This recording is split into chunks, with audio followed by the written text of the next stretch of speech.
Three, two, one, live. Good evening, everyone, and welcome to another Wednesday night edition of Sports Conversation on the Fighting Boys Network. I'm Don Henderson. We look forward to an outstanding show this evening.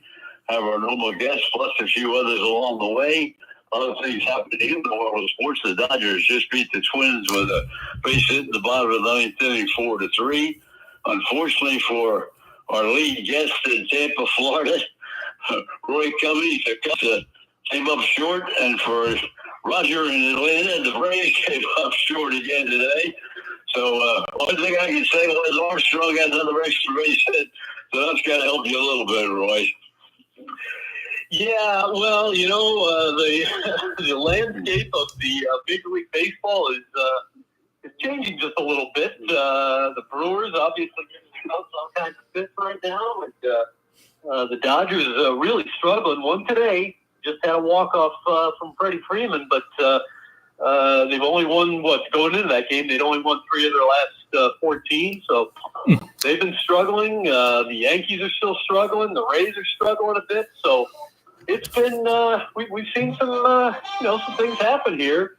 Get into these dog days of summer, and teams start to feel a little bit sometimes. So there's a lot going on in Major League Baseball, that's for sure. Well, we'll see. This evening, the Mets won this afternoon, convincing style. The Phillies will have to do likewise tonight to stay a half game ahead of the National League East. But boy, a host of games this afternoon for those folks that had a chance to run around the dial. Colorado beat the Cardinals 6-0. Pittsburgh knocked off Detroit. Detroit really stumbling before the All-Star game and then after the All-Star game. That's for the Pittsburgh Pirates. It is their 4th sweep of the year, and they take out the Detroit Tigers, the power over the American League. UC gets the win tonight over Arizona, 4-3. Milwaukee was 10-2 over Seattle. The Cincinnati Reds shut out Washington 5-0. Miami takes a 3-2 lead over San Diego, and San Diego trying to make a run, trying to stay up with the Dodgers, but every time they get close, they go the wrong way. The Giants got to win 9-3 this afternoon over Atlanta. As I mentioned to Roger, who's in Atlanta right now. We'll be talking about that game. And the Mets LA, the Angels 6-3. The Mets won it, so they're dead even right now with the Phillies. One game back in the loss column. And, so we got a lot of baseball, fellas. And the other thing is that maybe I'm just sick and tired of the last 8 days. Every newspaper and everybody talking about the trades that are going to be. They don't know who's available. They don't know who's going to trade. I mean, it doesn't make any sense to say that you're going to get this guy from Minnesota and that guy from Chicago, and they have no idea whether the teams are going to trade anybody or not. Roy? Well, you are absolutely right. Nobody really knows who's available and who's going anywhere, and everybody will be surprised when the name comes out. There will be some surprises. Most of them will be surprises. I don't think there'll be a whole lot. I mean, you could probably guess on, maybe 3 or 4 or 5 guys in Major League Baseball who've got a chance of being moved. Nolan Arenado is one of them, certainly. There's a lot of talk about Alcantara, the Marlins being moved. We'll see what happens. You're right. It's nobody really knows, but hey, everybody loves to speculate. It's why draft season in the NFL is always so popular. You can put something out on the internet about the 2026 draft right now. In fact, it's already out there, and it'll get all kinds of clicks and all kinds of attention. People just love to watch and read speculation on who might go where and how teams are going to improve themselves. So it's just part of the business, but it's part of following the game.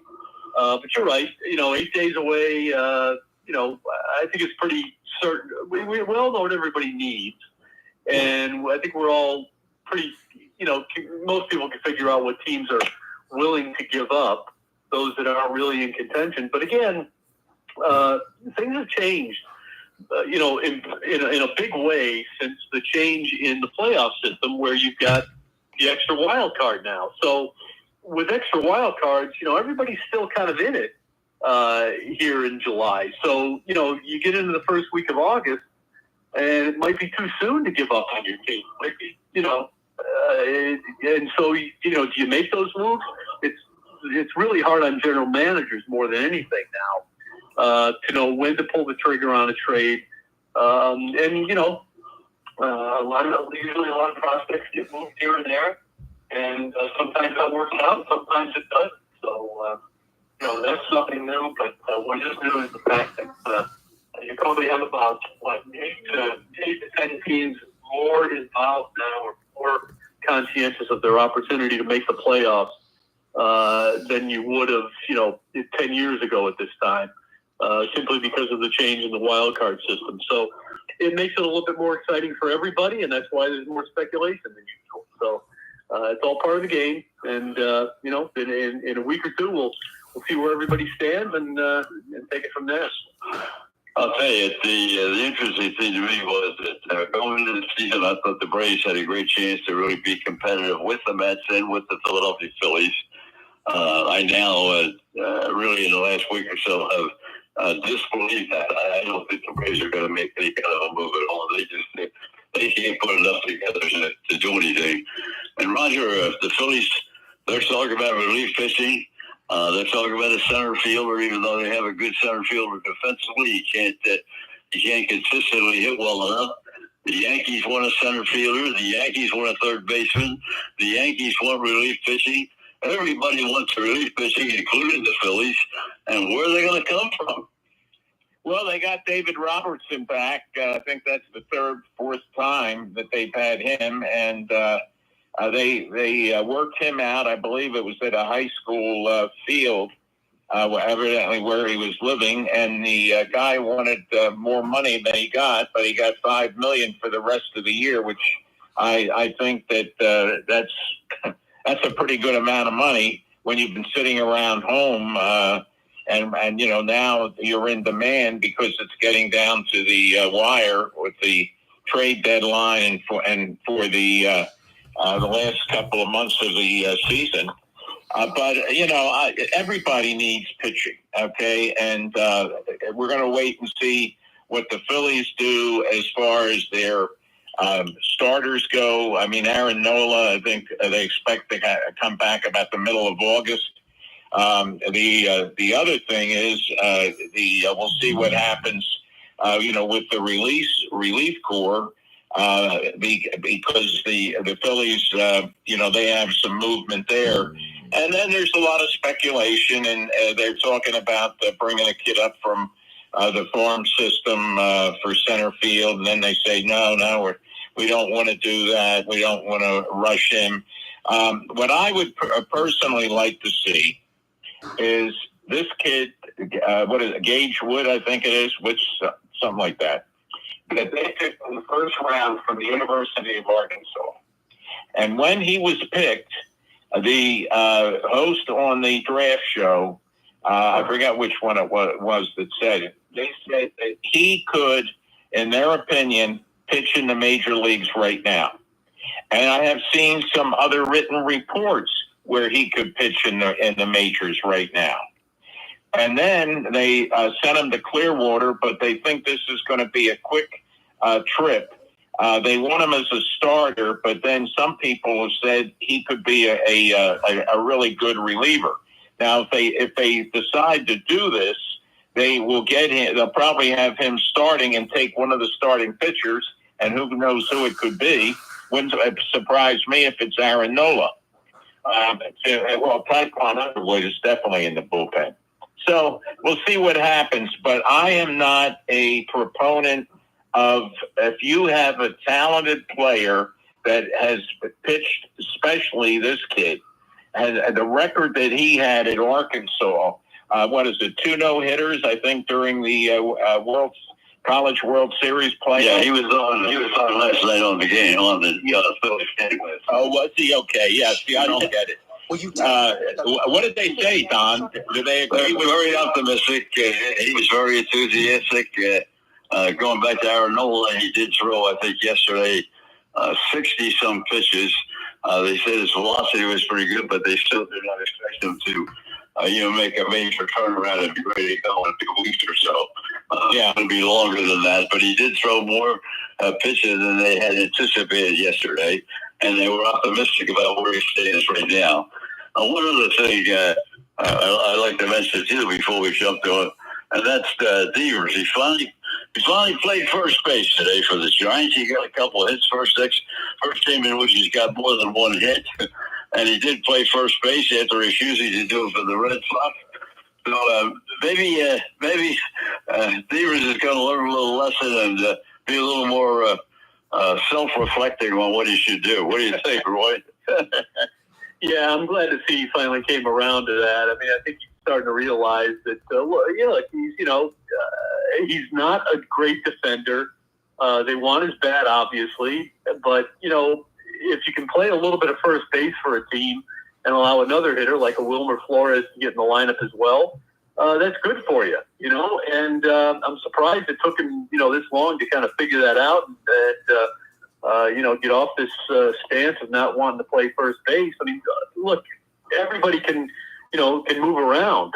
You've got to be able to be flexible in this day and age because teams really want that flexibility. I mean, look, we're in the era of the super utility man. That's been around now for almost a decade, and those are important players. Those guys who can go just about anywhere, help any team in any way, and you need more of those guys. So, if anything, what Rafael Devers should be doing is learn to play first base, outfield, third, learn to play as many positions as you can.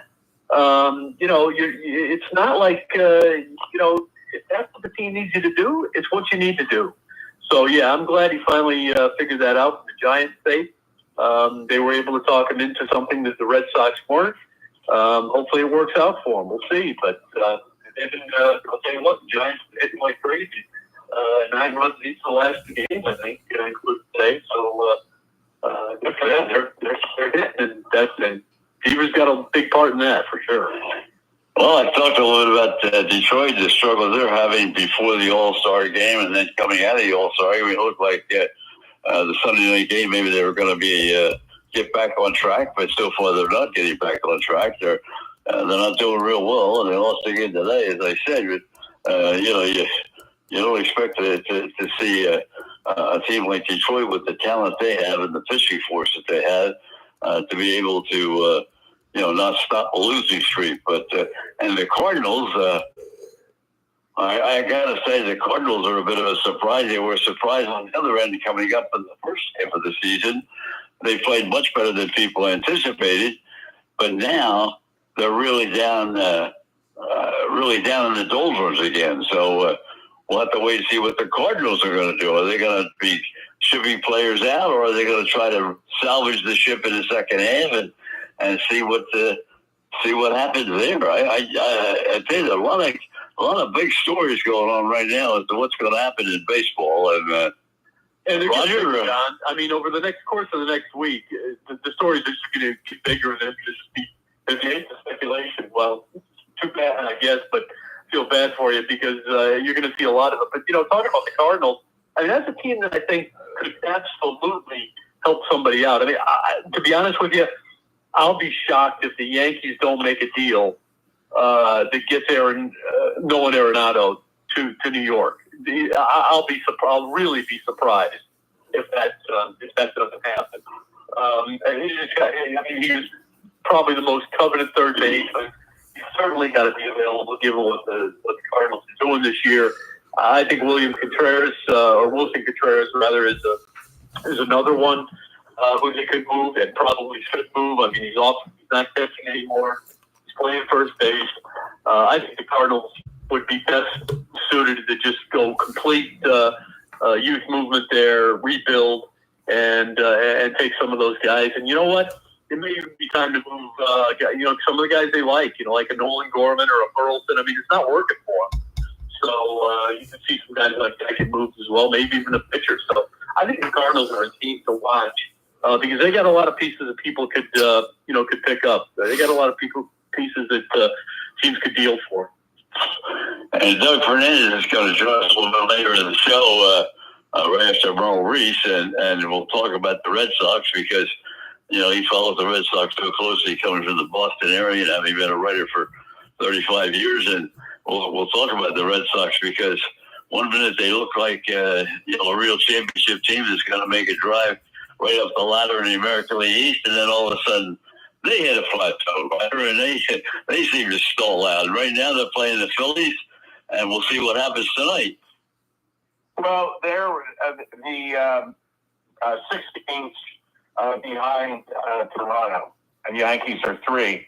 But the getting back to the Cardinals that you fellas were talking about, they're a game over 500, and maybe they do get rid of a 1 or 2. But with the teams that are over the cap, and the Dodgers are the 60 and 43.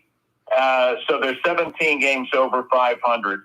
Phillies are 15 games over 500. The Mets are 15 games over 500. And then the Padres, who are not over the cap, are the 8 games over 500, but only 4.5 behind the Dodgers. The thing I don't understand with the Dodgers, I know they're the reigning World Series champion and everything, but I don't get it. Where they should be so far ahead of the rest of the division if you look at them on paper and what everybody talks about, but they're not. And, I'd like your opinion. What about the Dodgers? I got to say, they're a little bit of a surprise to me. I thought when they jumped out maybe 3 or 4 weeks ago and had themselves a pretty good lead in the American League or National League West, I thought they were going to start to close things out pretty early.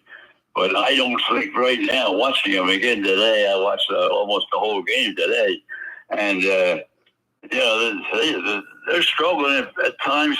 Their bullpen hasn't been as great as they would like to see it, and they got a lot of pitchers, they got a lot of talent, but Roy, they're struggling a little bit, right, like everybody else. Well, like I said, until the walk-off today, they'd lost 9 of the last 14, I guess it was, and 9 of the last 12. And so, they've been struggling, which, every team's going to have that slump. That's going to happen to everybody. The problem with there is no problem with the Dodgers. If you think they should be 15 games ahead of everybody else, well, that's great, but that's not how baseball works. The Giants have had a really good season, much better than anybody thought they would. The Padres are always nipping at their heels, no matter what happens. They're always there. So that's been part of it. The Diamondbacks don't look great this year, but they're still capable of beating you in a lot of ways, and they have. And one of the biggest problems the Dodgers have, they can't beat the Brewers. They're 0-6 against the Brewers this year. And they've struggled against the Twins. So they've had some, they just had some moments. And look, you look at their pitching staff, and that's what, if you really want to know the answer about why the Dodgers aren't, where you think they should be, well, look at their pitching staff. Glasnow has been in and out. Gosling's been in and out. Kershaw didn't pitch the first half of the season. They don't have Walker Buehler anymore. They're throwing a couple of kids out there.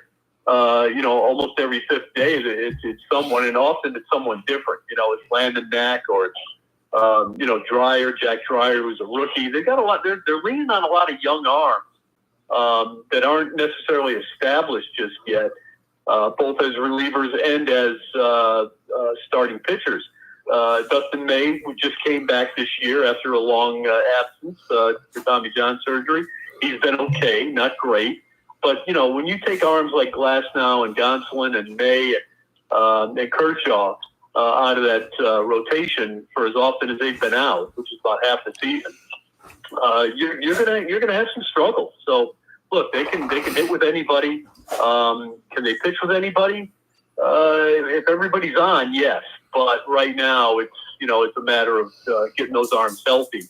I think that's the objective, obviously, get everybody healthy, and that's why. Look, come playoff time, if Gonsolin's there, if Glasnow's there, if Kershaw's right, if May's a little bit better, a little more fine-tuned from his absence, they should be fine. Yamamoto and Sasaki were the other two guys, and they've been in and out of the lineup. So they really haven't had a whole lot of consistency with their starting rotation.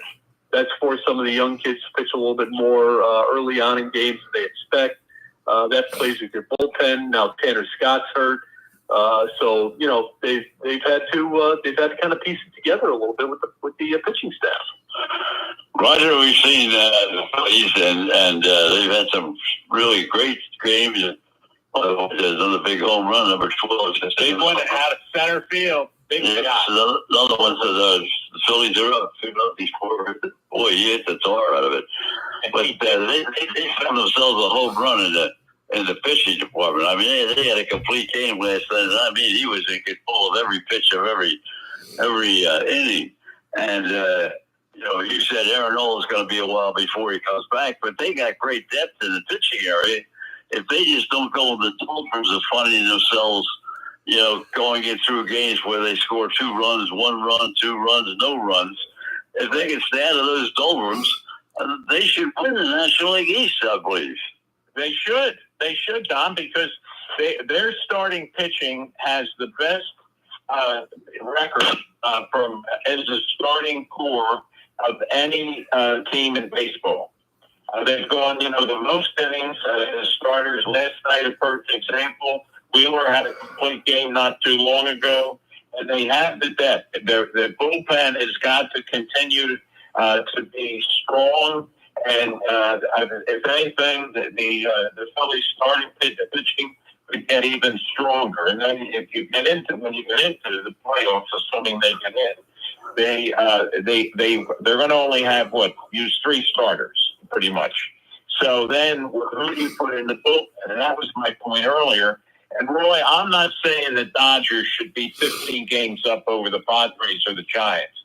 My point was that everybody talked about how great they were. And when you hear about a great team, you expect more from it. Okay? The legendary Ray Didinger has predicted his opinion. The Philadelphia Eagles are the best team in the National Football League. Now, we'll see at the end of the year whether they were the best team in the National Football League. That was my point. Well, let's make a little switch as you brought up football at the moment. I was going to go there next. And boy, we see camp opening up. Football's right around the corner now, and a lot of optimism, obviously, in all the cities across the country. Everybody looks for what they've done in the off season and talks about how much they've improved and how much better they're going to be. We'll get more recent thoughts on that in the next half hour. But how about what's happening in Tampa, Florida? How do you think the Bucs are going to enter 25? Well, they're gonna hobble into the start of the season is what they're gonna do. They're gonna be without their All-Pro left tackle Tristan Wirfs, who just had knee surgery and will not be ready for the start of the season. He'll probably miss at least a month, and they probably won't have Chris Godwin for about the same amount of time, who underwent surgery yet again himself, I believe on a shoulder. So they're going to kind of hobble into the season. They were looking at hoping to get off to a really good start. Obviously, they're going to need that. The division's a little bit tougher than some people might want to think. I don't think New Orleans is really much of a contender, but Carolina's getting better. Atlanta's better. Roger can obviously attest to that. We'll see. But Tampa's kind of hobbling in a little bit. They're going to have to piece things together. The good news is they've got a month to figure out what they want to do at left tackle, how they want to replace Chris Godwin. They did draft a receiver first in the first round last year, the kid Ibuka from Ohio State. A lot of people think they drafted him primarily because Chris Godwin was going to miss time. I don't think the Bucs are that short-sighted. I think that was going to be their pick no matter what, especially with Mike Evans, nearing retirement now. So we'll see how it goes. But the Bucs did play a game last year without Tristan Wirfs. Granted, it was against the Giants, but they won big. It's going to be a little bit easier to prepare for that this time around. They just got to make sure nobody else gets hurt, really. So, already injuries are a factor for Tampa Bay. And you know what? It's usually one of the biggest storylines in the preseason because you don't get enough time to see the other, the players that are going to play in the 2 or 3 exhibitions that are played. So injuries are always the number one story during the preseason and training camp. So the Bucs are already one of the teams to watch, trying to figure out how to fill some holes. Do they have a replacement for that particular player that you're concerned about who's going to be out for a while? Well, yeah, of course, yes. And again, that's the good news. Now, look, you wouldn't know the name of the player. His name is Schooler. Is probably going to be the left tackle. They may move somebody around and do some other things. But that, again, that's the good news. You've got a month plus here to figure out what you want to do at left tackle, how you want to, in essence, put your offense together for those games where you don't have that left tackle. You can always play a lot of 2 tight end schemes. You can adjust the offensive, game plan to avoid problems on that side. You can always bet. Usually the right end is the most dominant end in football. But we'll see. Teams will probably, just stack up and on that side of the field against the Bucs, and they'll have to be prepared for it. But with chip blockers, a good tight end who can block, and a left tackle who can at least hold his own, they should be all right. So I don't think it's a real problem. You look at the first 4 games from Bucs this year. It's a tough run. They've got the Falcons in there, a couple other teams that could beat them. I always looked at it and said, look, if they could go through that first 4 games 500, they're gonna be just fine. I still think that's doable.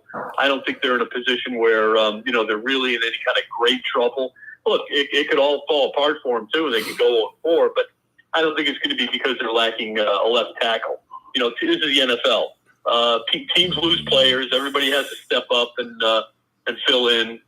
And if you don't have the reserves that can play at a high level, well, you're not going to be a competitive team anyway. So, I think the Bucs are competitive. I think they've got a chance to be a playoff team for sure.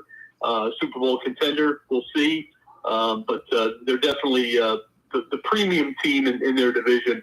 And I don't think losing a second wide receiver and your starting left tackle.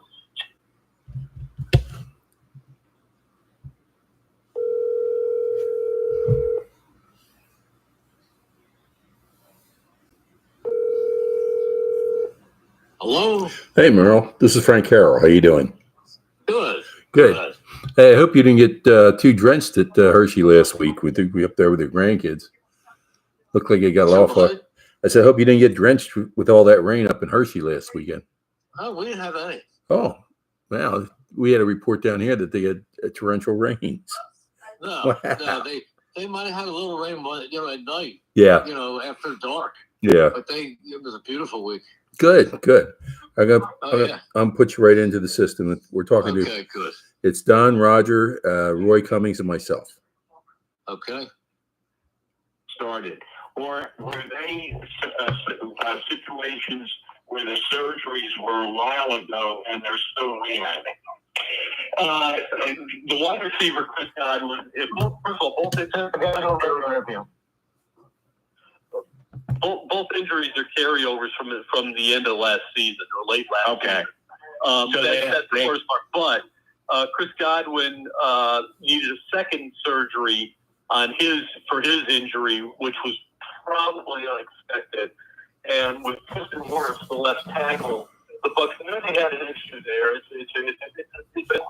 a knee issue, and it's not like an ACL or anything like that. He just had arthroscopic surgery, but they were hoping that he could get by without having the surgery. And then what happened is they went through all the off-season program and realized, I'll eat it. Pardon me? That's Merle.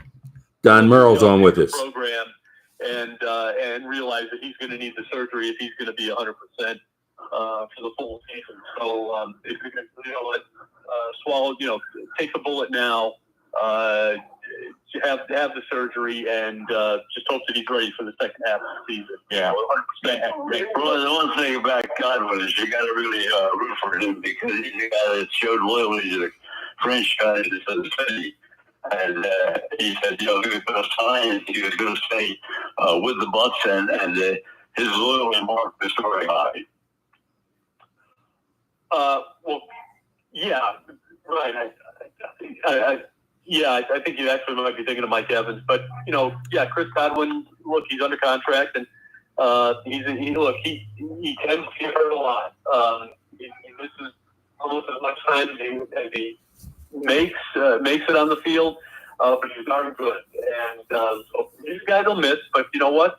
That's one of the reasons a lot of people are excited about watching Buka get on Ohio State, because I think could be as good as there is in the league as well at some point. Roger? Yeah, well, I can just follow up about the Falcons. There are a lot of young players, but at least now, going into the season, they've got their quarterback situation settled, and they'll just, we'll see how that goes. But I think there's going to be some player movement with maybe a couple of trades, as we talked about last week. Don Merle we got a lot of things to talk about over the next few weeks, and we'll be doing it right here on the Fighting Boys Network every Wednesday night, because we're going to have Merle on with us in just a couple of seconds. Really, always a pleasure to have you this first half hour. And we got all over the baseball front. We got all over the football front, especially Atlanta and Tampa. And we'll shoot for it next week and see where we go from there. Have a good week, Roy. As always, enjoy it. Take care. Have a good week, guys. You too. All right, let's check with our executive producer, Frank Carroll. He's we on. may have, first of all, before we get Merle, Frank, you may want to make a quick update on what's happening at the Trop. A lot of people around the country have not seen or heard about where they stand now and where the team's going to play, and are they going to play in St. Petersburg, or what are they going to do? Roy? Frank? Yeah, Don, as of today, the cranes were moved into place. The safety netting is being set up, as well as the safety fencing on the outside. So everything is going full bore. They expect to have the roof back on by December of 25, and then they'll work on the turf on the inside, because that right now is all torn up and it's all wood frame down there so they can get the heavy trains in there. But they expect to have the turf down and ready to go by April of 26. Now that's the new owner was actually from Jacksonville, who was hoping to move the team after this last year of the contract, but he does have to fulfill the last year of the contract in the Trop. Actually, he's got 2 years he's got to do, because they gave Sternberg, when he was playing around, they gave him an additional option and he took it. So it'd be 2028 before they make any move. But here's the thing. You're right. Some of the people in the new group feel that if they move the stadium to Tampa, that they'll get a bigger audience, easier to get into, easier to get out of, and that their draw will be much better than the lousy 21, if they get 21 with the Reds are in or the Yankees are in. Otherwise, it's between 11 and 13,000 people come to the stadium. Now, they're really packing Steinbrenner right now, but Steinbrenner only sits 12,000 people. So it really looks good on TV, but, they're still not drawing. All right. Not up to major league standards. Nope. That's what it is, right? Right. Well, yeah, this is obviously it's a spring training site, and also, Mr. Steinbrenner, the managing general partner, said it was a 1-year deal. Mm-hmm. He was not interested in getting into a 2 or 3 year deal. And I haven't heard anything more since he made that statement that there was any more to it or not. So I don't know. But Well, that was the original plan. I can tell you from talking to Commissioner Hagan, who is the proponent to bring him over there and always has been, and with the future mayor returning, Bob Buckhorn, they are seriously in negotiations with the new ownership to move that over. In fact, moving cash around so that the city and the county, same as it was going to be in Pinellas County and St. Pete, but they are in serious consideration to move that thing. The other thing I want to say. Do we have to take a break before we go to Merle? Or No, he's right. He's been here. He's been on 5 minutes. Oh, Merle's there. Yes. Oh, I'm sorry, Merle. I'm sorry. I didn't realize you were on already. Thanks, first of all. Okay, I'm right here.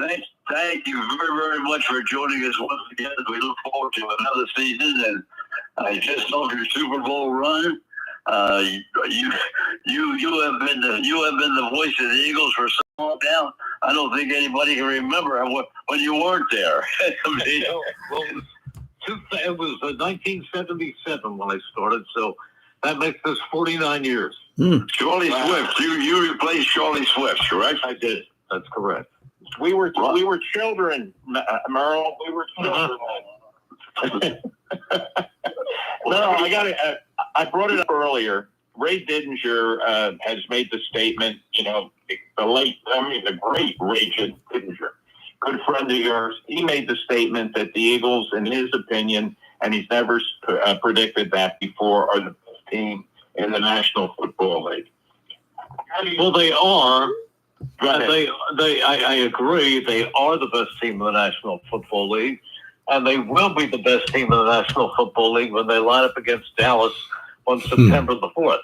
However, it's an 18-week season, 17 games in 18 weeks, and there are a lot of injuries in this sport. The best team in football last year, for most of the season, was the Detroit Lions. And when they played Washington in the playoffs, they had 18 players on injured reserve. The Eagles, when they went into the playoffs, had all 22 starters healthy. So injuries have a lot to do with it. The Eagles were 14-3 last year. You get the wrong 3 players injured at the wrong time, and you can quickly be 9-8. So you just don't know. But going into the season, I agree with Ray. This is the best team. I have to agree with both of you. I think the Philadelphia Eagles are right now. As you mentioned, anytime you talk about the National Football League, you can't get away from injuries. They're such a big part of the whole sport. But as you look at it, Merle, going into 25, they've lost some players. They've gained some younger players.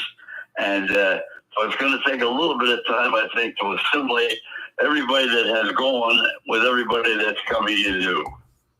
Yeah, I think, they lose a guy like Darius Slay, they lose Chauncey Gardner-Johnson. I think they have more than adequate replacements. They lost Will Williams, but they're very strong in the defensive line, so they're going to be fine. Roger? Well, the lines, I think, are one of the best, or absolutely one of the top, both sides in the league. And they just are continuing. I think Carter will continue to develop. And I think Davis, I think will get better on passing coverage. What do you think about that, Merle? Well, Davis came to camp at under 300 pounds. Wow. So he's in unbelievable shape. Here's a guy who plays at about 345, and now he's 298. So he'll have a lot of movement. But I think the big thing is they have a great quarterback. They have the Super Bowl MVP, and he's only 26 years old. And he just keeps getting better and better. Nobody is more dedicated. Nobody has more talent. He has outplayed Patrick Mahomes the last 3 times they met. Yeah. Well, I'd like to expand just a little bit for those folks around the country that don't get the chance to hear Merle WIP and don't hear the games on a regular basis. Merle's an entrepreneur as well as a sports broadcaster for so many years in Philadelphia. What year did you buy your own station, Merle? It's been a long time ago now. BCP's been in the Merle Reese program. Well, it was for 32 years. Last year we did some business deals. I'm no longer on the ownership board. I didn't hear the end of that. I said last year we sold the station basically. So I did not know that. Yeah. No, I didn't know that either. Yeah, 32 years was a long time. We did great. It was a wonderful thing. But I'm busier than I ever have been. Oh, Well- I couldn't understand that. You got Marion playing golf. That's busy enough right there. That's right. I only play 4 or 5 days a week. Well, let's delve into your expertise on the golf front, because Marion, for those folks again around the country that are unaware, haven't seen the Open when it was played there, and it's been played there a number of times. It's just a very unique and very outstanding golf course. Well, it's the 5th ranked course in the world, and next year they have the U.S. Amateur, and then they have the U.S. Open in 2030, 40, and 50. But I'm not rushing that along.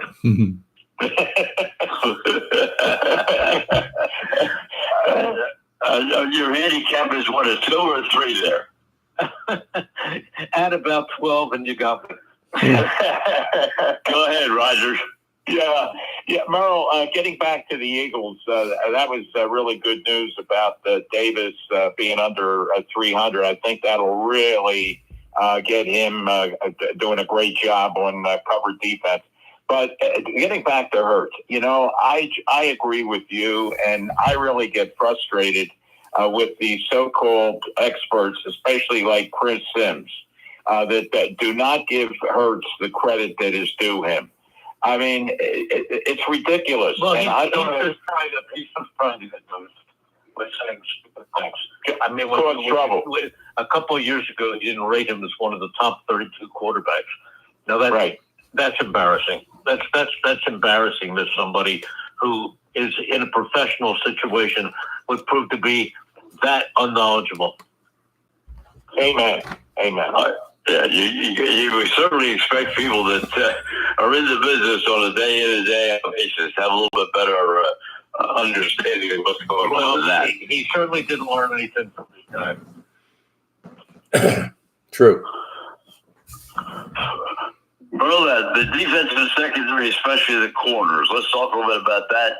That's the area that the Eagles have upgraded, and they've had some years where they've had great corners, and they've had some years where they've had shaky corners. But right now, they should be in relatively good shape on the corners, right?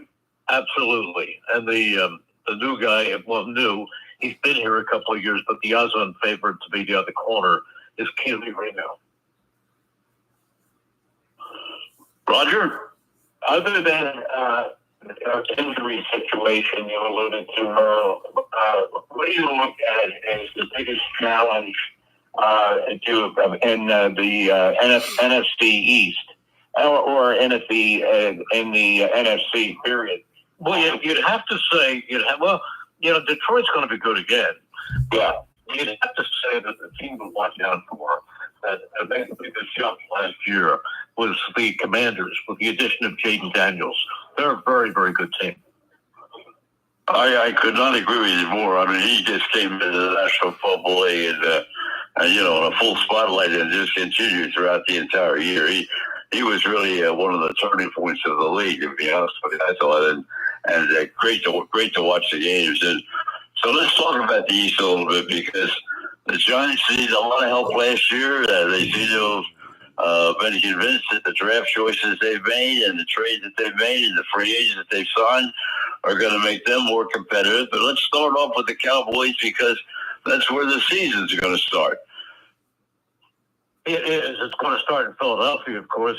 But the Cowboys, their biggest question mark is Dak Prescott. I mean, as Dak Prescott goes to the Cowboys, and he missed a great deal of last year. But they are a talented team. They have a great linebacker, Micah Parsons. They've got great wide receivers. T.J. Lamb is absolutely unbelievable. So they're good.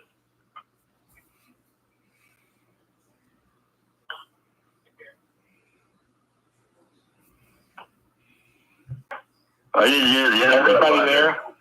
I'm sorry? We lost the line there for a minute. Yeah. Go ahead. I heard what Merle had to say, but I didn't hear your question. Go ahead. No, I wanted to make sure Merle was finished. No, I agree with you about the Commanders, Merle, and I think as you mentioned, the Lions are going to be tough, especially if they don't get the rash of injuries that they had last year. But if the Eagles can just avoid, some of the errors that they've had at different times, I think they will really propel. And even if they have to split with the Commanders, which I'm not certain that that'll happen. How do you look at the Cowboys this year? There still seems to be some turmoil, but maybe a little bit more stable than they've been in recent years. The key is Dak Prescott. If Prescott comes back and plays the way he can, they're going to be a quality opponent. But I still don't think they're as good as the Commanders. I would rate the NFC East: Eagles, Commanders, Dallas, and the Giants. I would not disagree with that, because I think when you look at the Giants, you're looking at a great number of question marks. When you're looking at Dallas or when you're looking at the Commanders, you're looking at question marks, but also you're looking at some very high quality star players. Well, so I when think you're talking about the Giants, they're depending a lot on Russell Wilson to find the fountain of youth. And we'll see what happens, but he has not exactly lit it up since he's left Seattle. No, he hasn't. And Neither in Denver nor in Pittsburgh. That's right. Exactly. Both teams he hasn't lit it. And, when age creeps up, it can take its toll and it can all be over. And then what do you do? And but they did draft a quarterback early, and Jackson Dart out of Mississippi. He's a pretty talented quarterback, but again, he's a rookie. Yeah, rookie, and they that was not a good quarterback class this last draft. No, it was not. It was not up to the usual standard. Exactly. Well, they're hoping that what happened to the Jets at quarterback last year is not going to happen to the Giants with Wilson this year. They're looking for a quarterback that's going to step in and be able to play and give them a year and maybe even two of effective playing while Dart comes along. That's what they need. But we'll see. I mean, they have for the longest time, Don, had trouble putting together a good, solid offensive line. No question about that. And they've got just as many question marks right now this year as they did last year. They're hoping that some of these high-powered early draft choices that they have are going to be able to step in both on the offensive and defensive side of the ball, right, and be very effective. And that's always a question mark. Absolutely. Roger, looking back in your long history with the Eagles and the great teams, that Super Bowl team with Dick Vermeil, and that was great. I mean, it was exciting. I can remember where I bought the program, and I always will until the day I die, things like that. But you've had two winning Super Bowl teams, and then a third one that went. But talk about over the years, what has been your fondest moments? Was it the Super Bowls, or was there just something special other than a Super Bowl that you'll always remember? I know you got so many, but there are so many. I mean, you talk about Dick. Dick and I are still good friends. He's the greatest coach I've ever been around. But I had a lot of fun in the Buddy Ryan days. You never knew what Buddy was going to say or do. He was a character. Just the players, the defensive players, anyhow, I absolutely loved them. I've had a lot of great players over the years. I still believe, and I'm going to make this statement, that 10 years from now, we're going to look back and say that Jalen Hurts is the greatest quarterback in modern Eagles history. And he's already been to 2 Super Bowls and won 1. But I think he's only 26 years old, and quarterbacks don't really reach their prime until they're 30. And he's very, very special. But, they've been great players. Harold Carmichael from the Hall of Fame. Eric Allen is going in this year, and he's a great corner. There's so many. I 2 miracles of the Meadowlands, but still, the 2 Super Bowls stand alone as the greatest moments of all. The one against the Patriots, where they beat the mighty Patriots in a game that went down to the final second. And then this year, where they absolutely annihilated Kansas City. Don't forget, Merle, just to throw in a little sidebar for fun. Norm Van Brocklin when he was quarterbacking the Philadelphia Eagles, and of course back in the Snow Bowl at Shibe Park. So the Eagles have had some great success down through the line. And let me ask you this question. Don, that's the reason I use the word modern Eagles history. Modern Eagles history would be from Vermeil on. I mean, the guys were different. The game was different. The size was different. I mean, nobody called Norm Van Brocklin's plays. He was the coach on the field. So certainly he was one of the greatest quarterbacks in Eagles history. So I would put him in a different category. So of great quarterbacks, pre-Dick Vermeil, I would say Norm Van Brocklin was the best I ever saw. Now, since Dick Vermeil, if you look at the record books, the guy holding all the records right now is Donovan McNabb. But I'm saying that someday, I think we're going to find out that Jalen Hurts is the one we think of as the GOAT. You know, I remember talking to you last year, Merle, and we talked about it specifically. One of the things you brought up was that they always criticized the quarterback because he couldn't throw the ball all the way across from the right sideline to the left sideline. And you said, that's a mistake. That's a mistake. They don't watch the games. They don't watch practice. They don't know what he's capable of doing. And you kept bringing it up last year, and game after game after game, as you watched him, he did it. Sure he did. Well, here's the greatest example of that. Kansas City thought they had a way to beat the Eagles in the Super Bowl. Their strategy is stop the big guns. Stop Saquon Barkley. Make Jalen Hurts beat you with his arm. And that's exactly what they did. They stopped Saquon Barkley, and Jalen Hurts ripped them apart. He did exactly what they didn't think he was going to do. I mean, that was it. Let me ask you, thinking about that, do you stay in touch with Andy Reid at all, Merle? I do, yes. I figured you do, yeah. And I'll tell you, so you get in touch with the text that Andy Reid, the John Harbaugh. There's so many guys around the league that I know. Well, look at the tree that Andy had that have been our head coaches in the NFL. Amazing. Yeah, amazing. That's with Sean McDermott too. Yeah, what a class act he is. Yeah, and another guy that I root for, but he's only been in this position for a couple of years, is Jonathan Gannon in Arizona. He's another really great guy. Oh, good. Well, you know that you've met a lot of great coaches, Merle. No doubt about that. Another note from the Cowboys, which is sort of interesting because I don't know if you've seen it or not, but Parsons, even though he's negotiating and he wants to be one of the highest paid players in the National Football League with the Cowboys, he is in camp, even though he is not signed. And that's very smart. That's very smart on his part. He's a great football player. Absolutely, he's a great football player. Allegiance to Dallas, but he's a great player. But the Eagles have one. I don't know how they're going to use him yet, but they were lucky to get him in the first round. But he probably would have been a top 5 pick if he didn't have a couple of lingering injuries, and that's Jahad Campbell.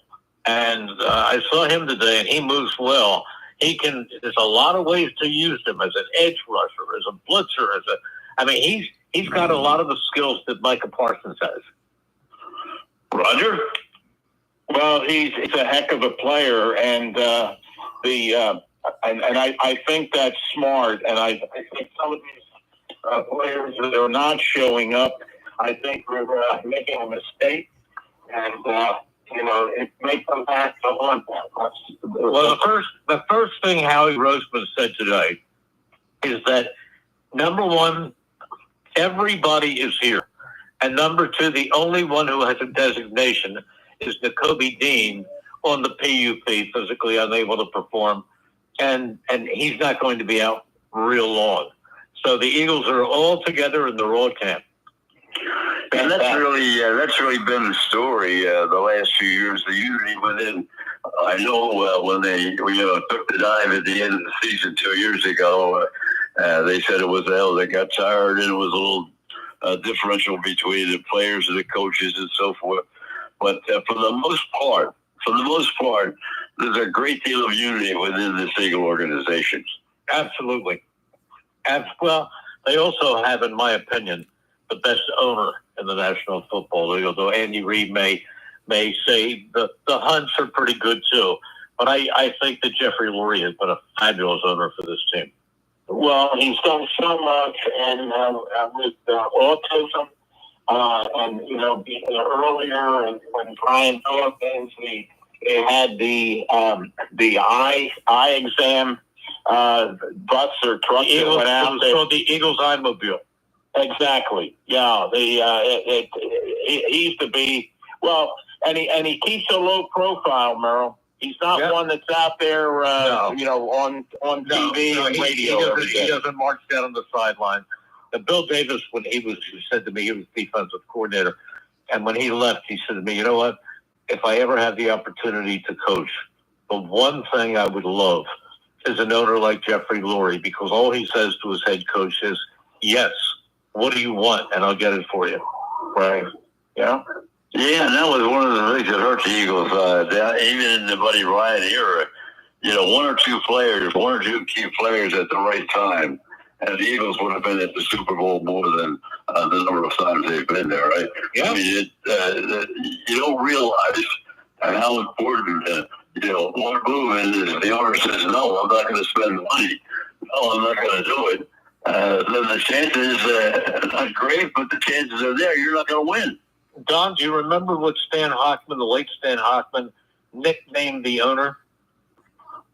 I don't remember the nickname, no. He called him Bottom Line Brayman. Well, he was. There was no question about it. It was like his automobile business. I mean, he just got to a certain point, and Buddy said, "Look, we need this, and he wouldn't budge. And it cost Buddy runners a chance to get to the Super.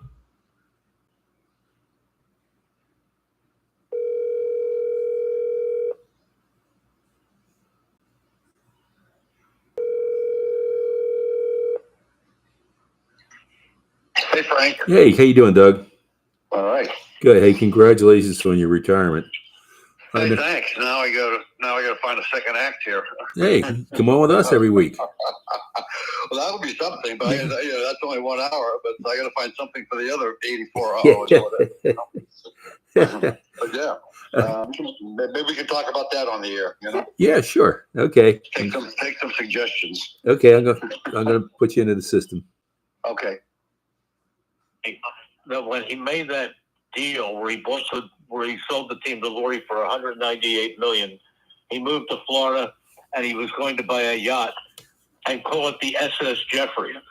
But the truth of the matter is, what he sold it for, and what the Eagles are worth today, it wasn't such a great deal. The Eagles are worth $8 billion or something like that today. Wouldn't it be great to interview Brayman? And now, if anybody could do it, you could do it, Merle. No, I'll stay away from that.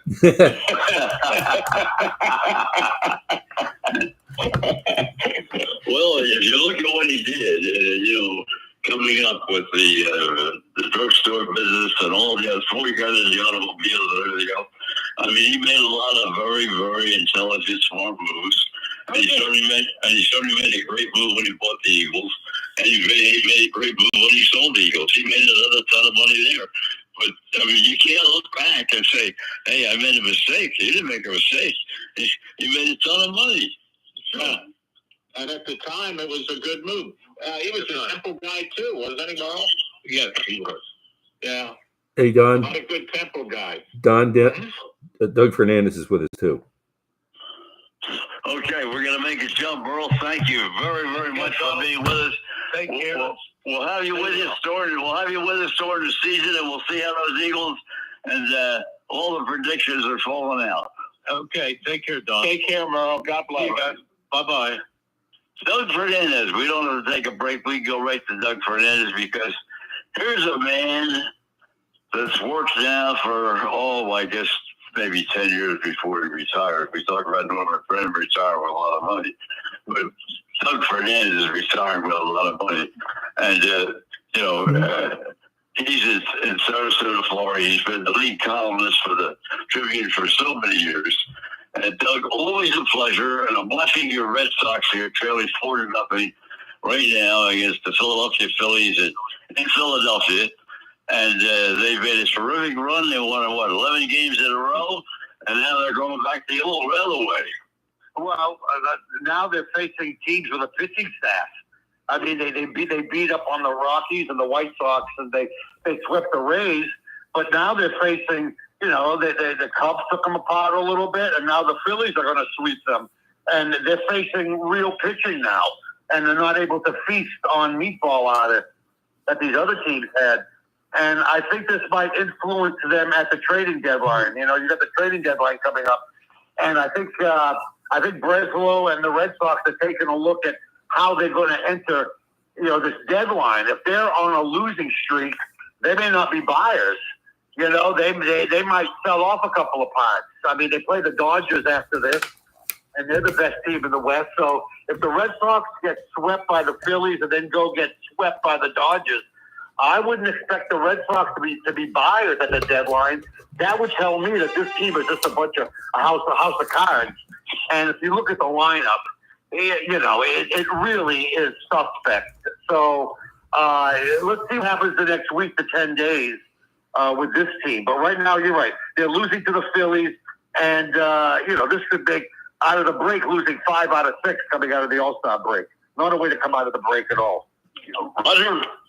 Doug, I need to get you your address, so I guess if Frank has it, I'm going to get it. I have a Red Sox memento to send to you. I was telling Don, if anybody deserves it, it's a Red Sox fan. I've had it since I lived in New Hampshire, I think, and I'm getting older and divesting some things, so I wanted to send that to you. But I'll tell you, if you guys want just send it care of the Mons Venus Strip Club, Bill Mabry in Tampa. They will forward it to me. The famous Mons Venus Strip Club. Okay, here we go.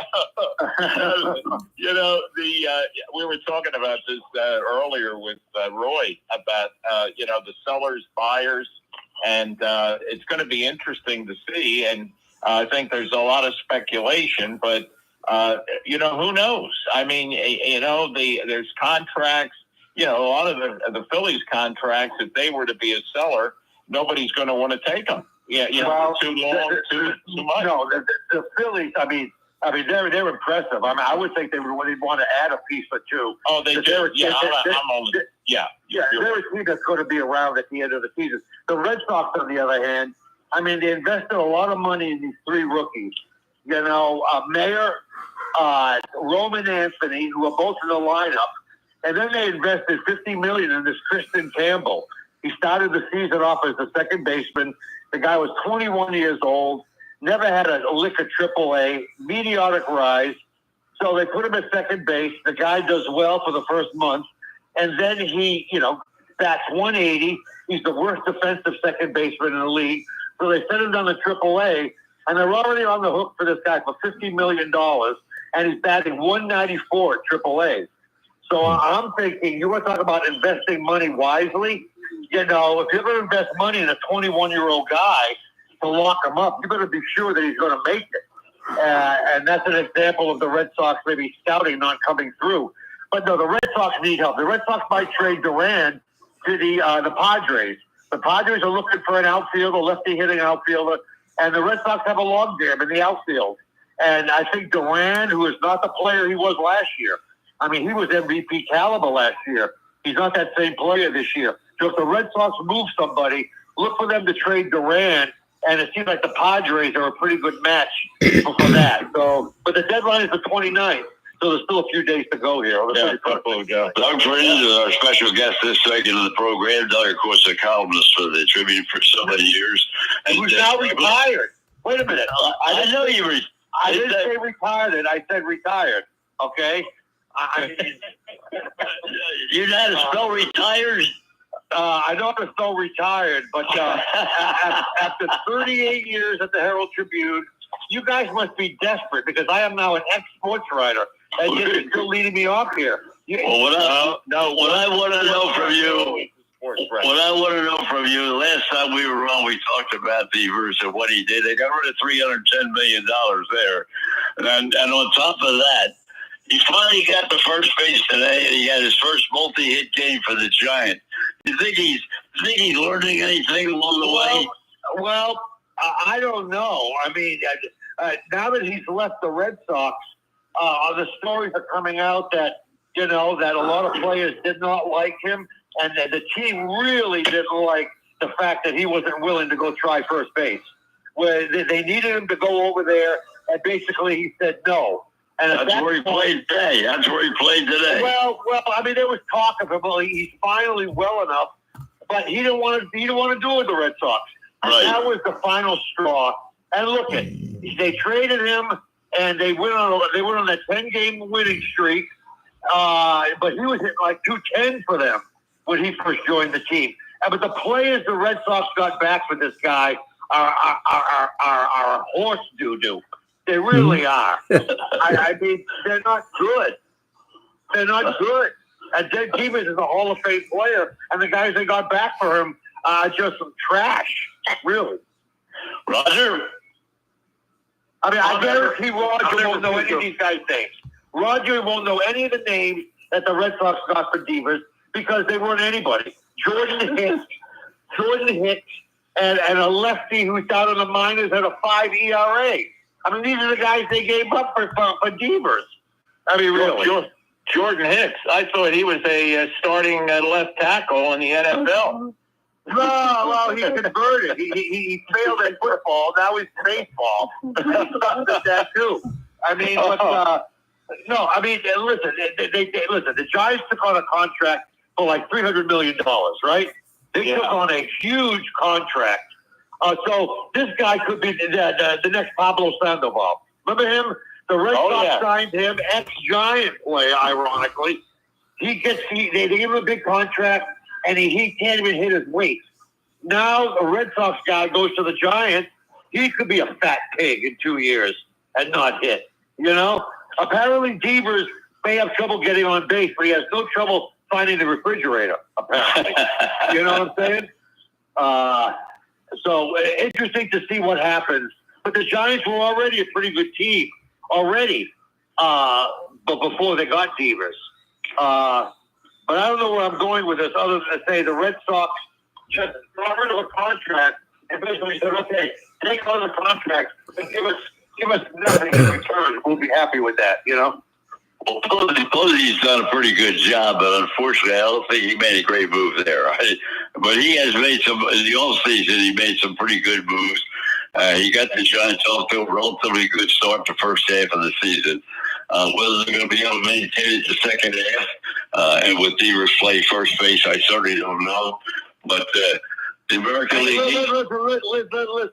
I hope you're feeling better, by the way. How are you feeling? I feel great. I mean, seriously, how are you getting around? I mean, how are you feeling? Well, not as well as I'd like. Let me put it that way, but it's not bad. I'm getting there. So that's all I can say.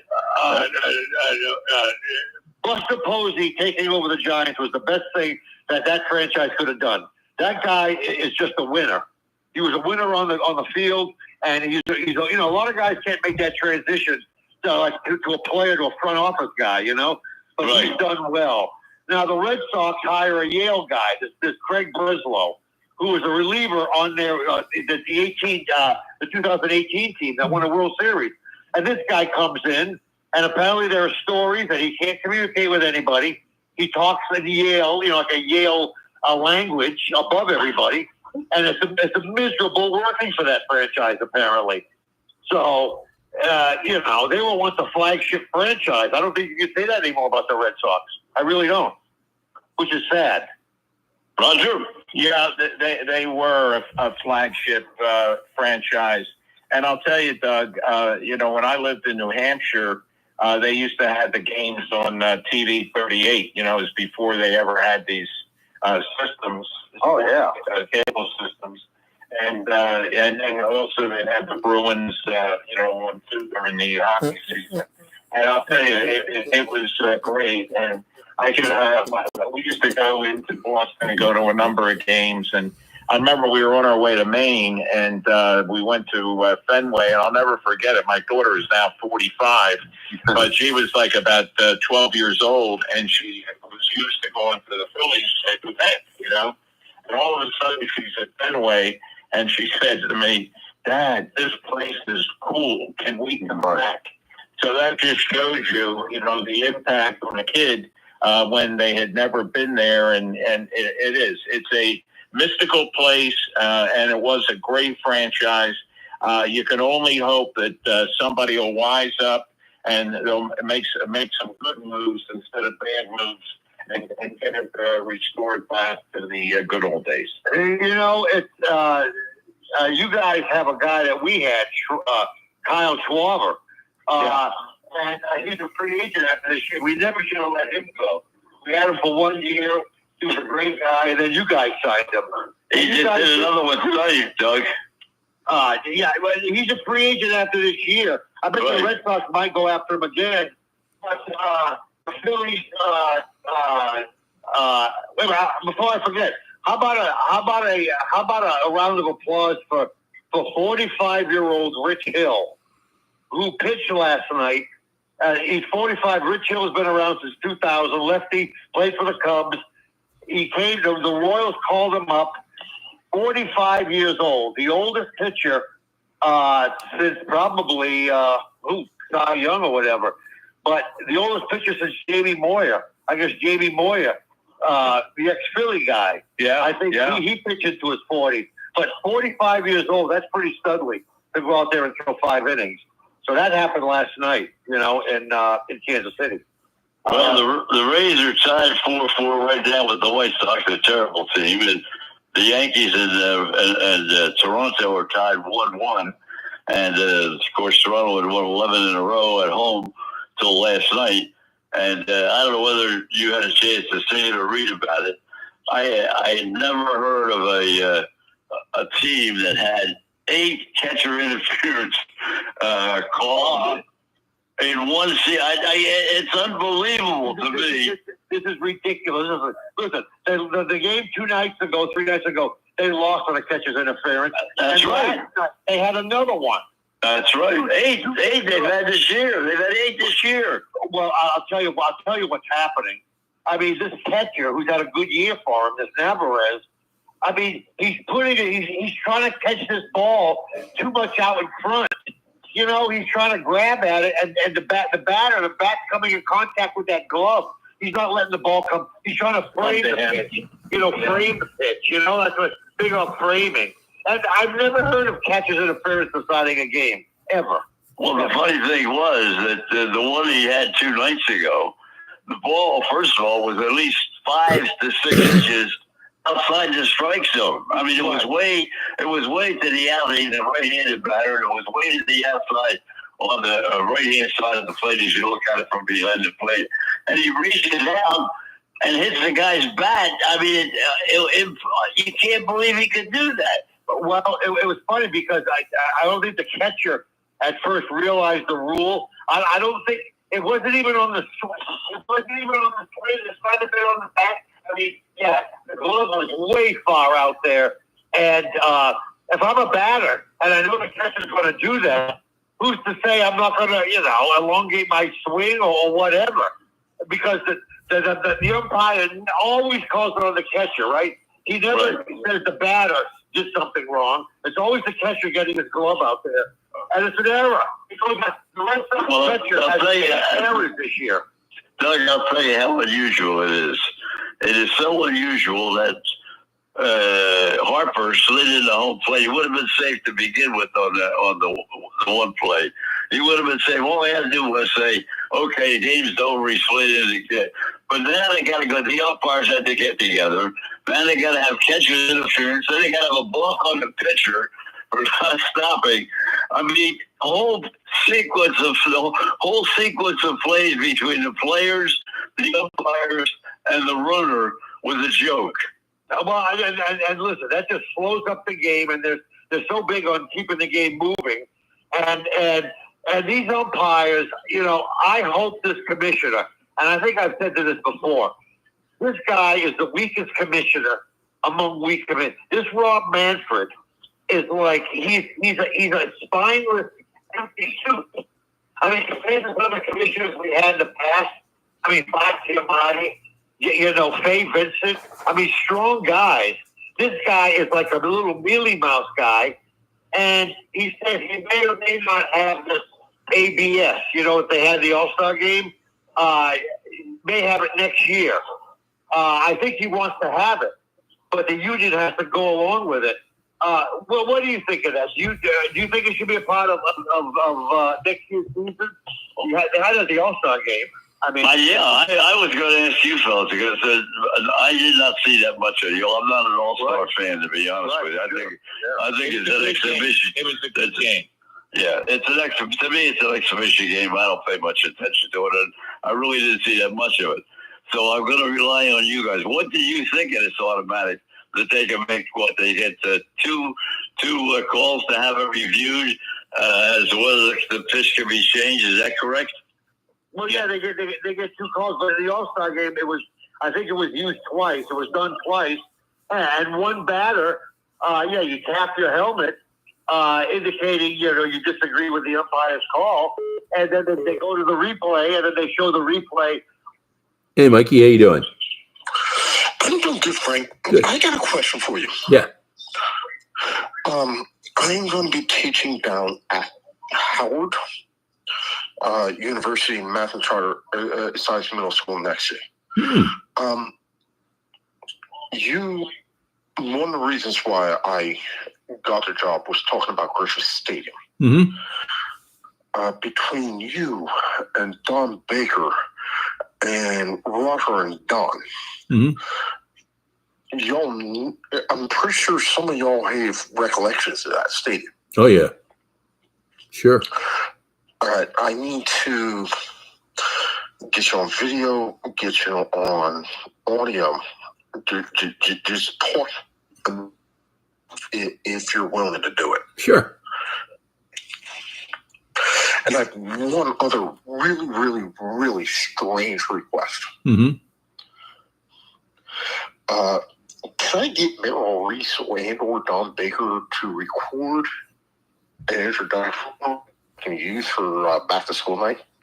Like now teach number 0, Michael Semzak. Yeah, I think Dan would do it. Yeah, I'll talk to Dan tomorrow. I'll talk to. We just had Merle on. Yeah, I know. I saw that. And I'm happy I'm not following him. Because I hate following Merrill Reese because it just feels like an anticlimax. Yeah. I'll talk to Dan in the morning and see what he has to say. Yeah, but I do want to get you all talking about Griffith Stadium because I want to tell the kids about it. It's right on the site now of Howard University Hospital, around the corner from where the school is. Right. And don't nobody know that's where it was. Yeah. I'm about to write in. And you can ask the guys. Runners out there. This ghost runner started the inning at second base sucks. It sucks. I mean, baseball has no clocks, yet they're worried about speeding it up, right? But they don't want games to go to 14 innings? Is that it? I mean, I don't like that rule at all. No. A lot of I don't like now. Roger, you're up. Yeah, the Phillies are up 5-0. Byron Scott hit a homer too. So pathetic Red Sox. Pathetic. They're about to get swept by the Phillies. And I'm telling you, listen, I'm from Boston. I know the way those Phillies are. They were all feeling great after that 10-game losing streak. They're going to be calling for his head now. They're going to be calling for his head, all right? Seriously.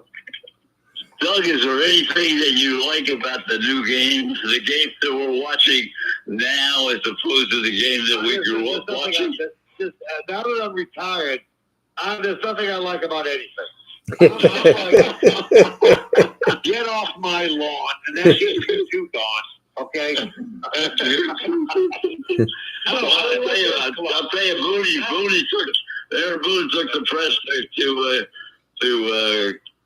the wall yesterday because he said he was tired of them criticizing his moves, criticizing the players, saying they didn't have any interest in playing, didn't have any interest in doing the things they had to do to win. And he took everybody to the wall yesterday. Well, I mean, you see that everywhere. You question passion. You question when you see a guy like Saban. You say question when he was coach. Say you guys are going half-ass out there, which means you're going at half the intensity. I mean, I don't understand today's athletes whether they're not motivated by the love of the game like they used to be. But it just seems like a lot of these guys are sort of, listen, you want my checklist of what's wrong with sports? I'll tell you. Basketball is a three-point shot. The game is terrible. Baseball is all about home runs now. They don't utilize all the nuances of the game. It's just not the same game anymore. Hockey, they've taken the physicality out of it. I don't like that. And football is like, you can't hit anymore. Not at all. It's not the games we grew up with, guys. And they're making so much money, it's ridiculous. Well, I have no problem with the money. All right, they're not spending my money, right? I mean, they're paying the money, and they wouldn't be paying the money if it wasn't there. The owners are making gazillions of dollars, and without the talent, why these owners nobody would pay to see owners. So I don't begrudge the players the money, but I just don't want the way the game has changed, the actual sport. You know what I'm saying? It's like basketball. You don't see low post. You don't see Boston Celtics passing anymore. No. Or stuff you used to see that. You don't see that anymore. It's gone. And you see 93-point shots, Doug. Well, Jesus, yeah. If you're hitting 50% of your 3-point shot, you're going to win. But if you're not hitting, what's plan B? What's the plan B? We don't have one. Just keep hoisting them up there. Like the Celtics did. That's another thing. I'm on a roll here, guys. The Celtics put together this team of like Tatum and Brown and all these guys. Everybody thought it was going to be a long run of titles. They win one title. They lose last season, and now the team is broken up. And those days are done because of the salary situation in the NBA, where they don't want dynasties anymore. They want everybody to have a chance every year, right? Like the NFL. So there's no chance of a Celtics dynasty anymore. Those days are a dynasty at all. Those days are done, Doug, now that you step back and retired, what is your plan coming up now? What are you going to do next? Well, around here they're saying it's the end of an era. ERA. I'm saying it's the end of an ERROR. That era. All right, a little different. But I don't know. I'm going to see my sister. I'm going to go. I haven't seen her in a few years. I'm going to take Social Security at 64 in January, and I'm going to become you, Don. I'm going to go to early bird specials and be in bed by 8.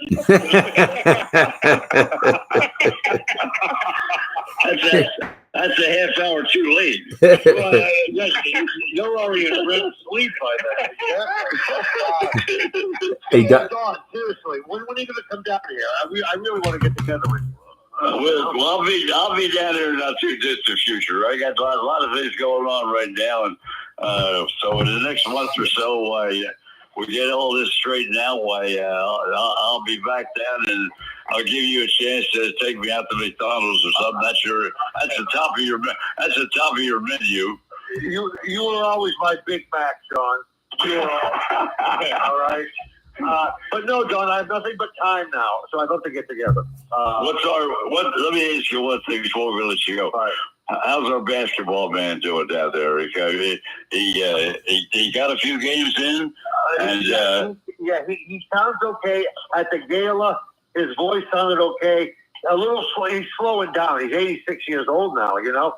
But he wished me well in my retirement. He found out I was retired, and he said you were a big part of our success. So I knew he was lying, but I appreciated it. But no, let me say, go ahead. And then I'll say, I wanted to let you know the Red Sox the Phillies just walked for one in. It's the Red Sox two down, top of the fifth, and the bases loaded. So anything can happen. But it's still 5-0 though, right? 5-1. 5-1 right now. I'll tell you what can happen. The Red Sox can strike out 14 times as a team and go 1 for 14 with guys in scoring position. They're expert at that.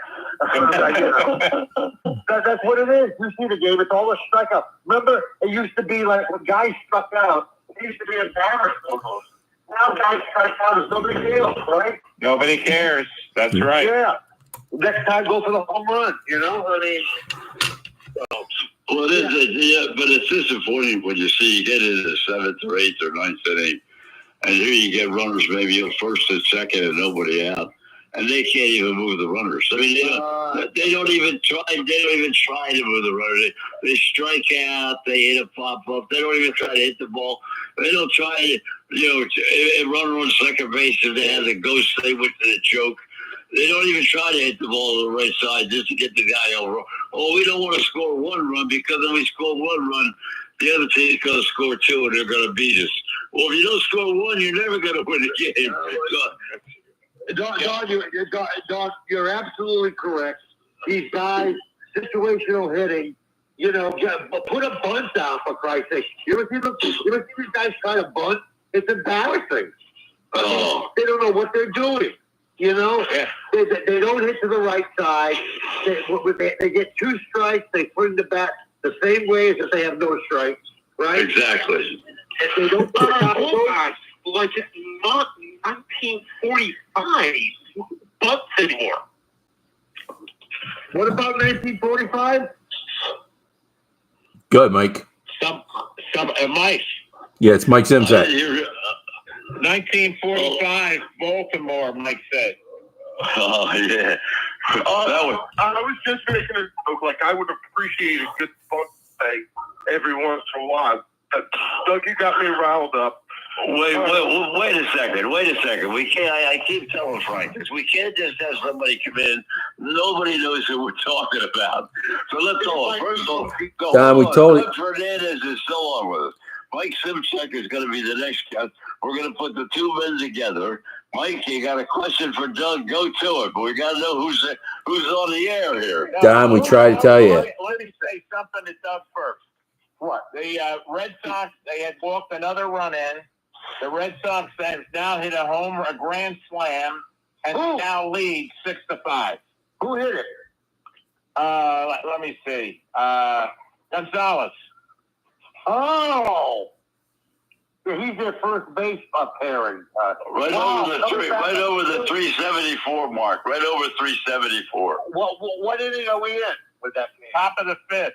Oh, there's still plenty of time for them to lose. Now, who is Mr. Mike? Guys, you lose. Who is Mr. Mike Simsek? Mr. Mike Zimzak is our specialist for the world of soccer and the Washington, it's not the Redskins anymore, the Commanders, and also the National Hockey League, and also a new stadium in Washington, D.C., which we wait every week to find out whether the Congress of the United States and everybody's going to agree to give RFK Stadium land and build this new stadium. Mike, where do we stand on that now? We have no different. It's happening. It's happening. As we speak. Number one, it's a pleasure to meet you, Jordan Hero. I love your sense of humor, and you said everything that I've ever wanted to. About what? About sports?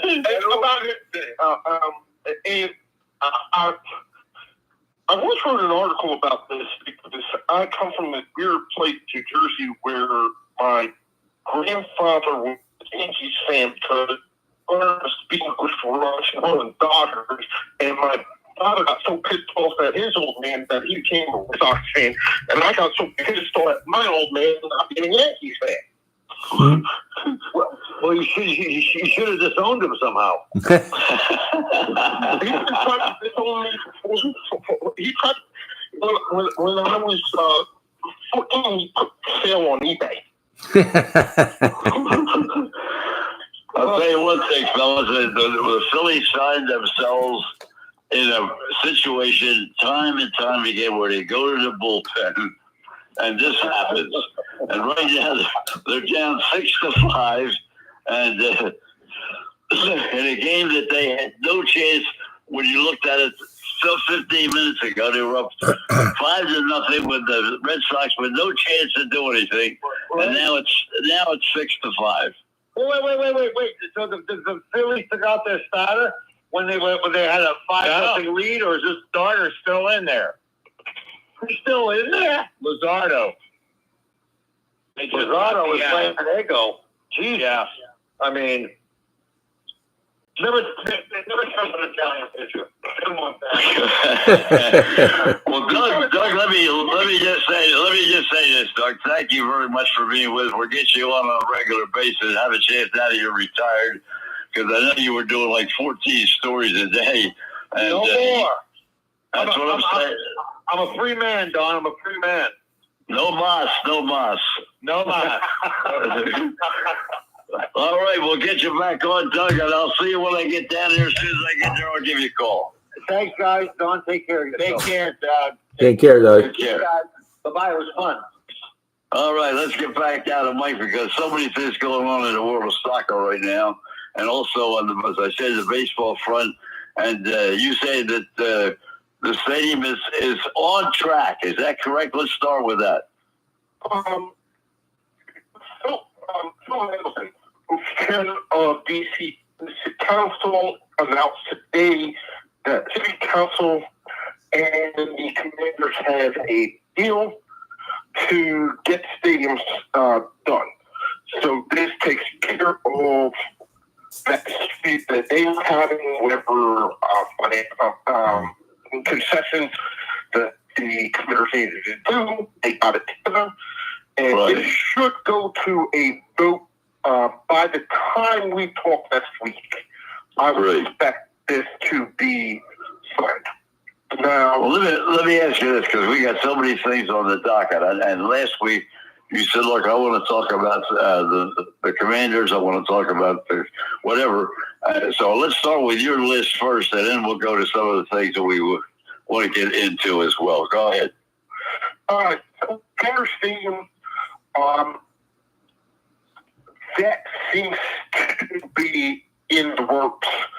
I'm not sure what motivated the city council to get it done, whether it was President Trump saying he was going to... Hey, my man, how you doing? What's going on? Not good. We're just running a little late, but it's good. How you doing? I'm good. Hanging in there. Good. Yeah, Mike just started. We just finished up with Doug Fernandez and went over. Okay. He just retired after 37 years from the Herald Trib. So, okay. How's our star athlete going? Pretty good. He's got his own camp this week that he's in. He's training to be a counselor for future.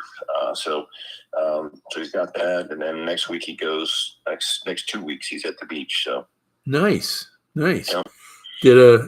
How did he make out with your camp?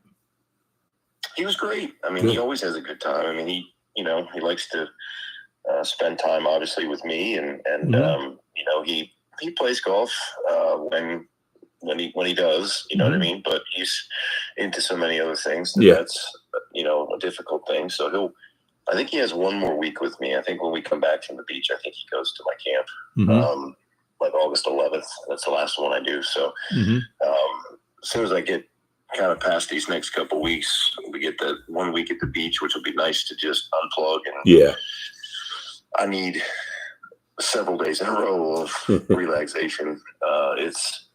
It's a lot, when you're working 4 or 5 days or 12 plus hour days, and it's really hot. I mean, it's a lot.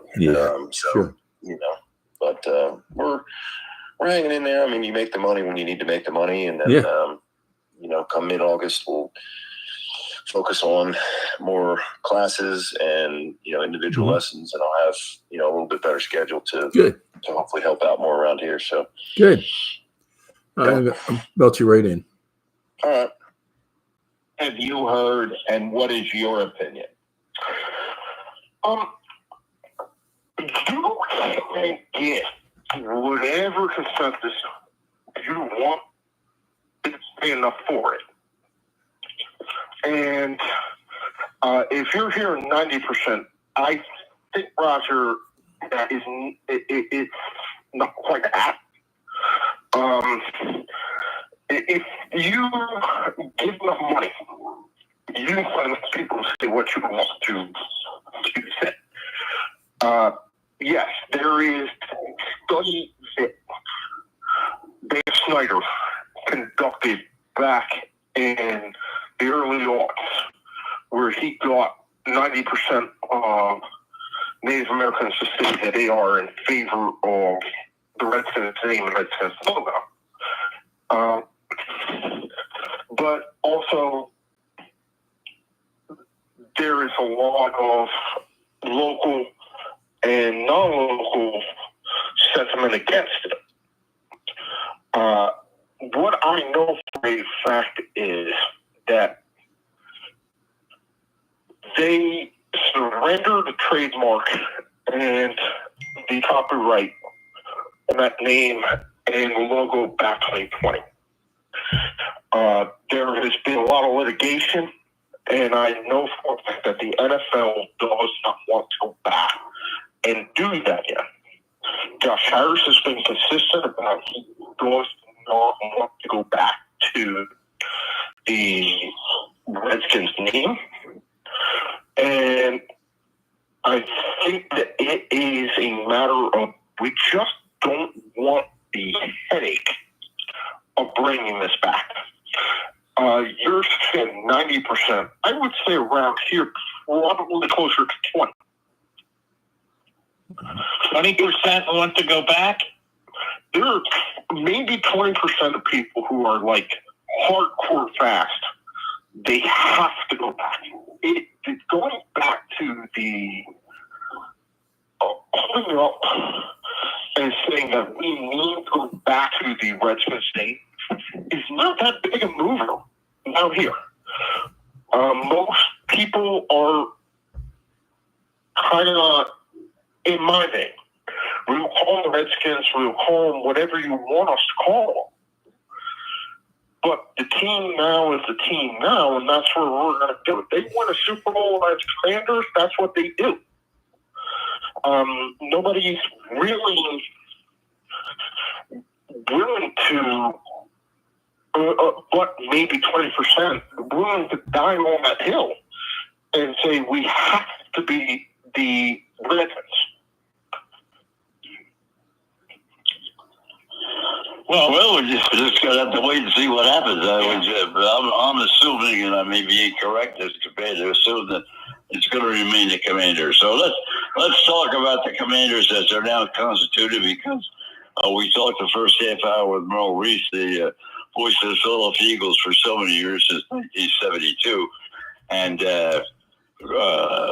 everybody seems to think the Eagles are in a class by themselves in the NFC East. How do you rate the Commanders against the Eagles, and what's your thought about when we go into the season? Bears are a good team. You look at they have the 8th hardest schedule in the NFL, but they have the easiest schedule in the NFC East. The NFC East has hasn't been won by one team in consecutive years since the Eagles did it in the early on. So if that trend is going to continue, the team that is most likely to unseat the Eagles is the Washington Commanders. I think on offense, they have done a good job. There's still this question of what's going to happen with Terry McLaurin. He's holding out. He has not shown up to training camp. He wants a new deal. I've actually seen over the last week all the sentiment turn against Terry McLaurin, where previously it was, give this guy his money. Now it's like, you're asking for too much. You still have a contract. Go and play it out. And if you deserve more money, you'll get it. So I'm going to be very interested.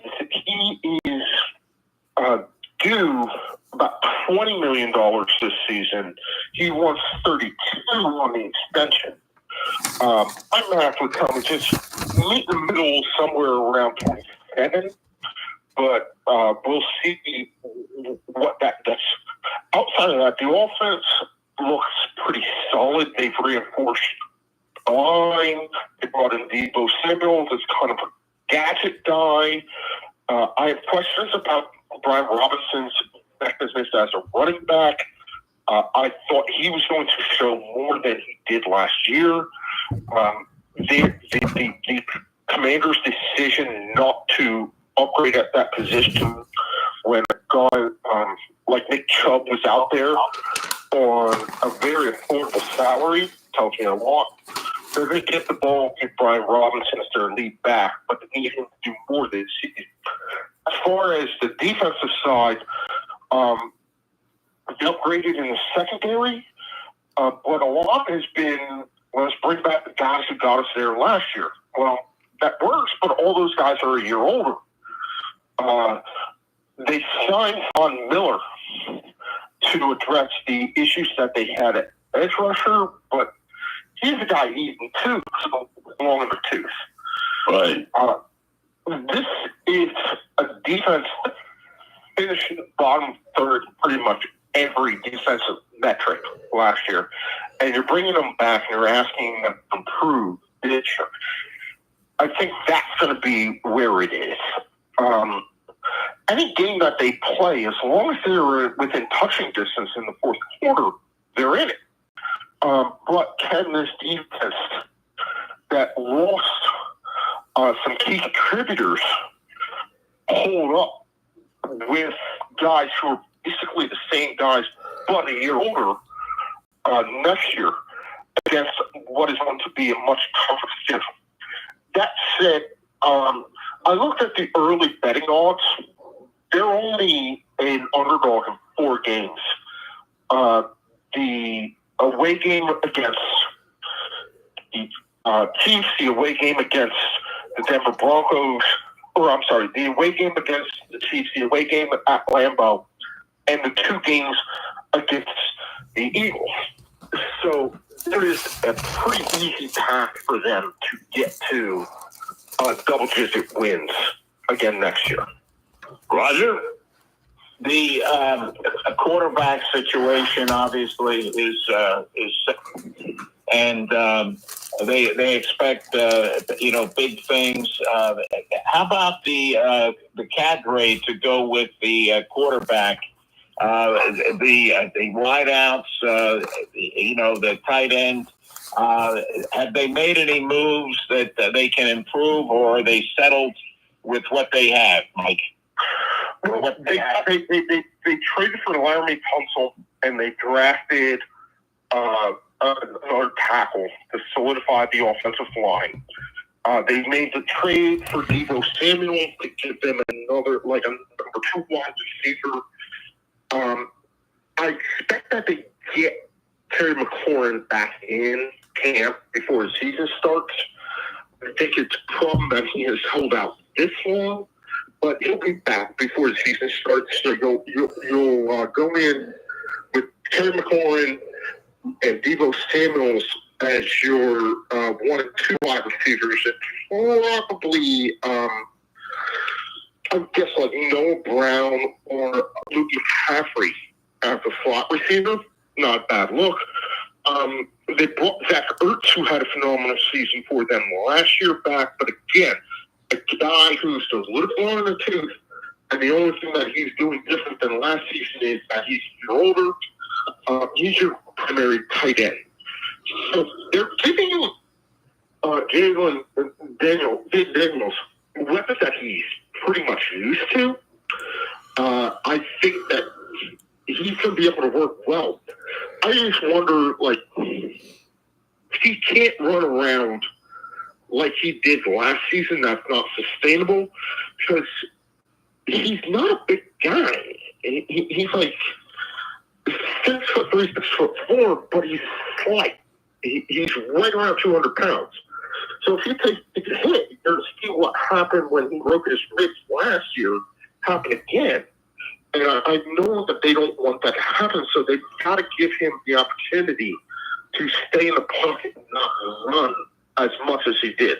He's a great runner. He's an effective runner, but that should not be his immediate secondary option.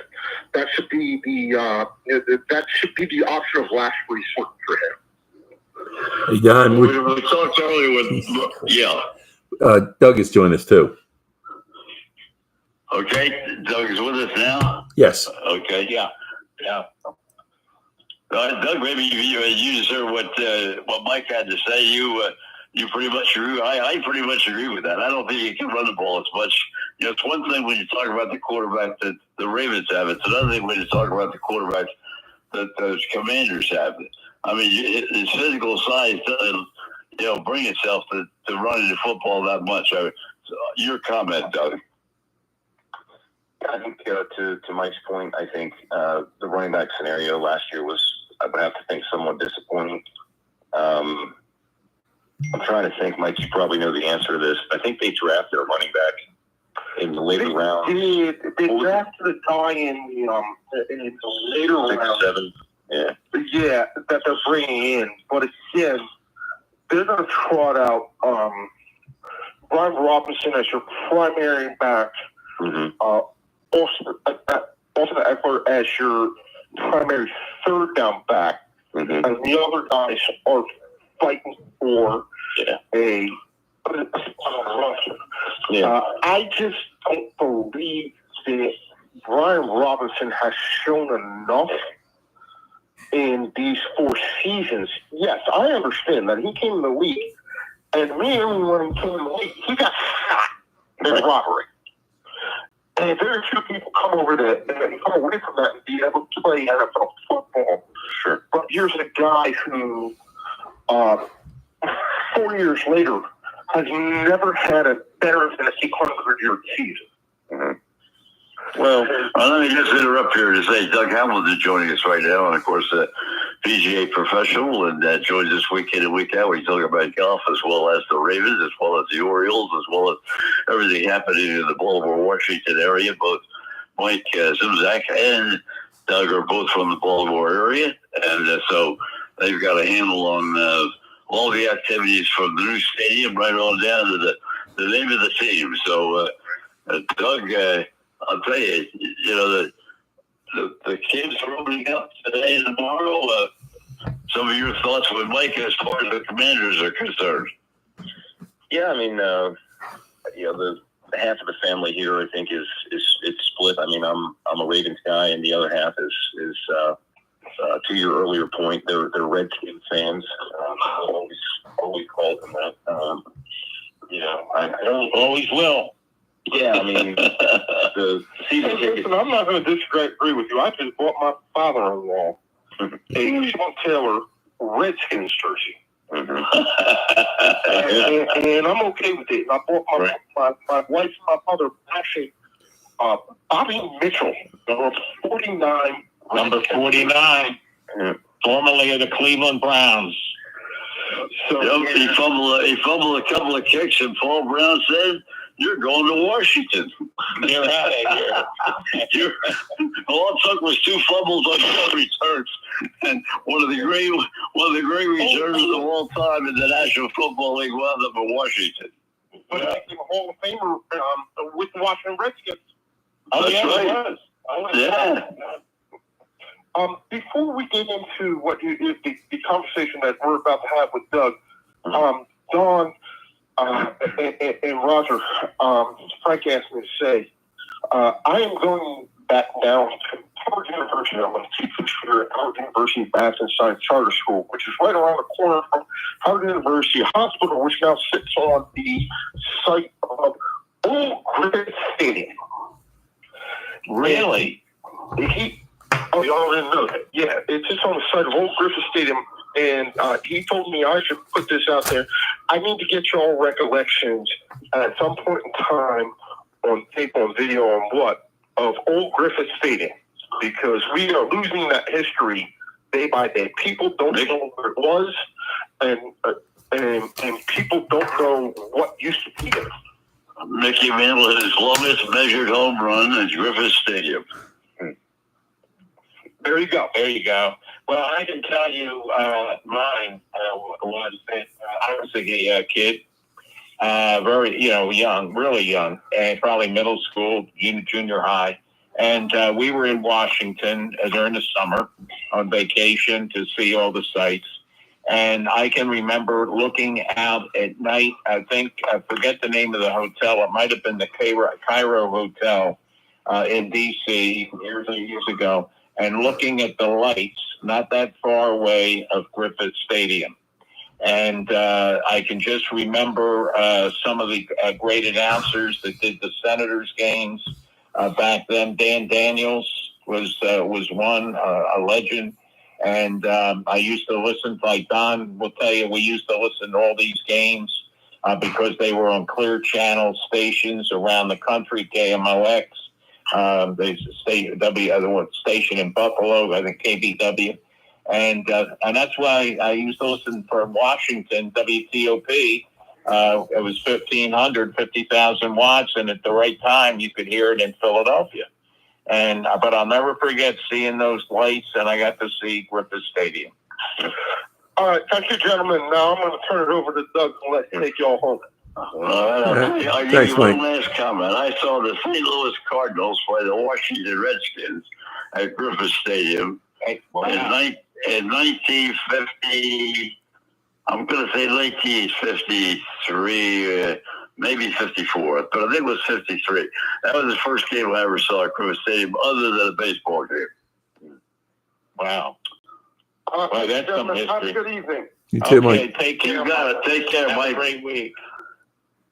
Good. We got to at least make a comment about the Open. A lot has been written about Scotty and what he's been able to do and how he maintains the personality that he has, whether you like it or dislike it. But I'll tell you, he can play that game.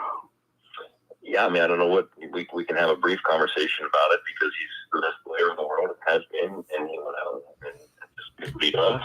He played, 4 great rounds, came in at 17 under par, and here we are.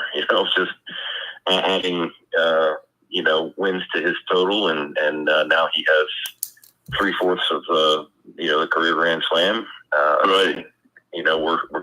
We keep winning. So. My one question before I let Roger get in, and that is, I think I've never seen a player hit his second shot. I don't care whether he's 250 yards away from the hole or 60 yards away from the hole. I've never seen a player play with that kind of consistency from that second shot, because that makes, for him, that makes the game. Yeah, I mean, when you see the ascension of some of these guys that go from obscurity to, contenders to, look at Jason Day was nobody before he was the best player in the world forever. There, if you actually look up Jason Day and how he got started into golf, you would be enamored with the fact that he found a golf club in a dumpster. That's kind of how he got it. He was not a well-behaved child. He was not sent into a boys' school, and that's where he learned how to play golf. And then he became, the best player in the world. I mean, Scotty Scheffler watched Open WC commercials when he was a little kid, and that's all he wanted to do was play golf. And it's truly amazing how just the drive and the determination and the relentless nature of how these guys work and perfect their craft and continually stick themselves in, situations where they can win, and then they just clutch up and they do. And it's great to watch these things. I mean, I'm truly excited as a fan, obviously, of the game to, shift gears here as we're heading into August. We talk about the FedEx Cup and the playoffs and all that kind of stuff, but now I'm looking more towards September and the Ryder Cup. How's that going to, come to fruition with the roster that we have, and having a guy like Scotty Scheffler, play for Team United States. Right. Fabulous. So, yeah. And they also changed the rule this week that Bradley can, if he chooses, can be the captain and also play, which is it hasn't happened since Arnold Palmer back in the late 40s, 50s.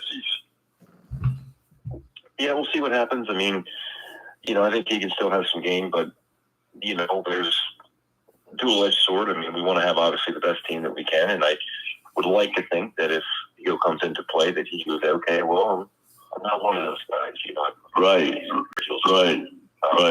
We want to do right by, the team, the United States, and he's the captain that understands that we're trying to win this event. And, can I help or not? Or is there somebody that's better than me? Hopefully that's what it comes down to.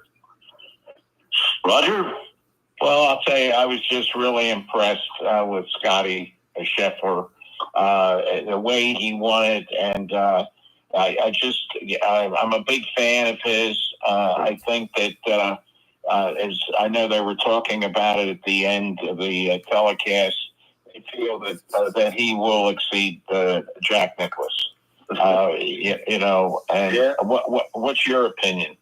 I don't look. I mean, there's records that are out there. I mean, the three of us and Frank and whomever else might want to get in, we can start passing pictures of beer around and talk about some of these records that, I mean, whoever thought Lou Gehrig's record would be broken, whoever thought that Wayne Gretzky's record would be broken. I mean, Tiger Woods was a surefire bet to break 18 majors, and look where he's got 15. So it's to me, I don't think 18 majors will ever be broken. I just don't. I think there's way too much competition.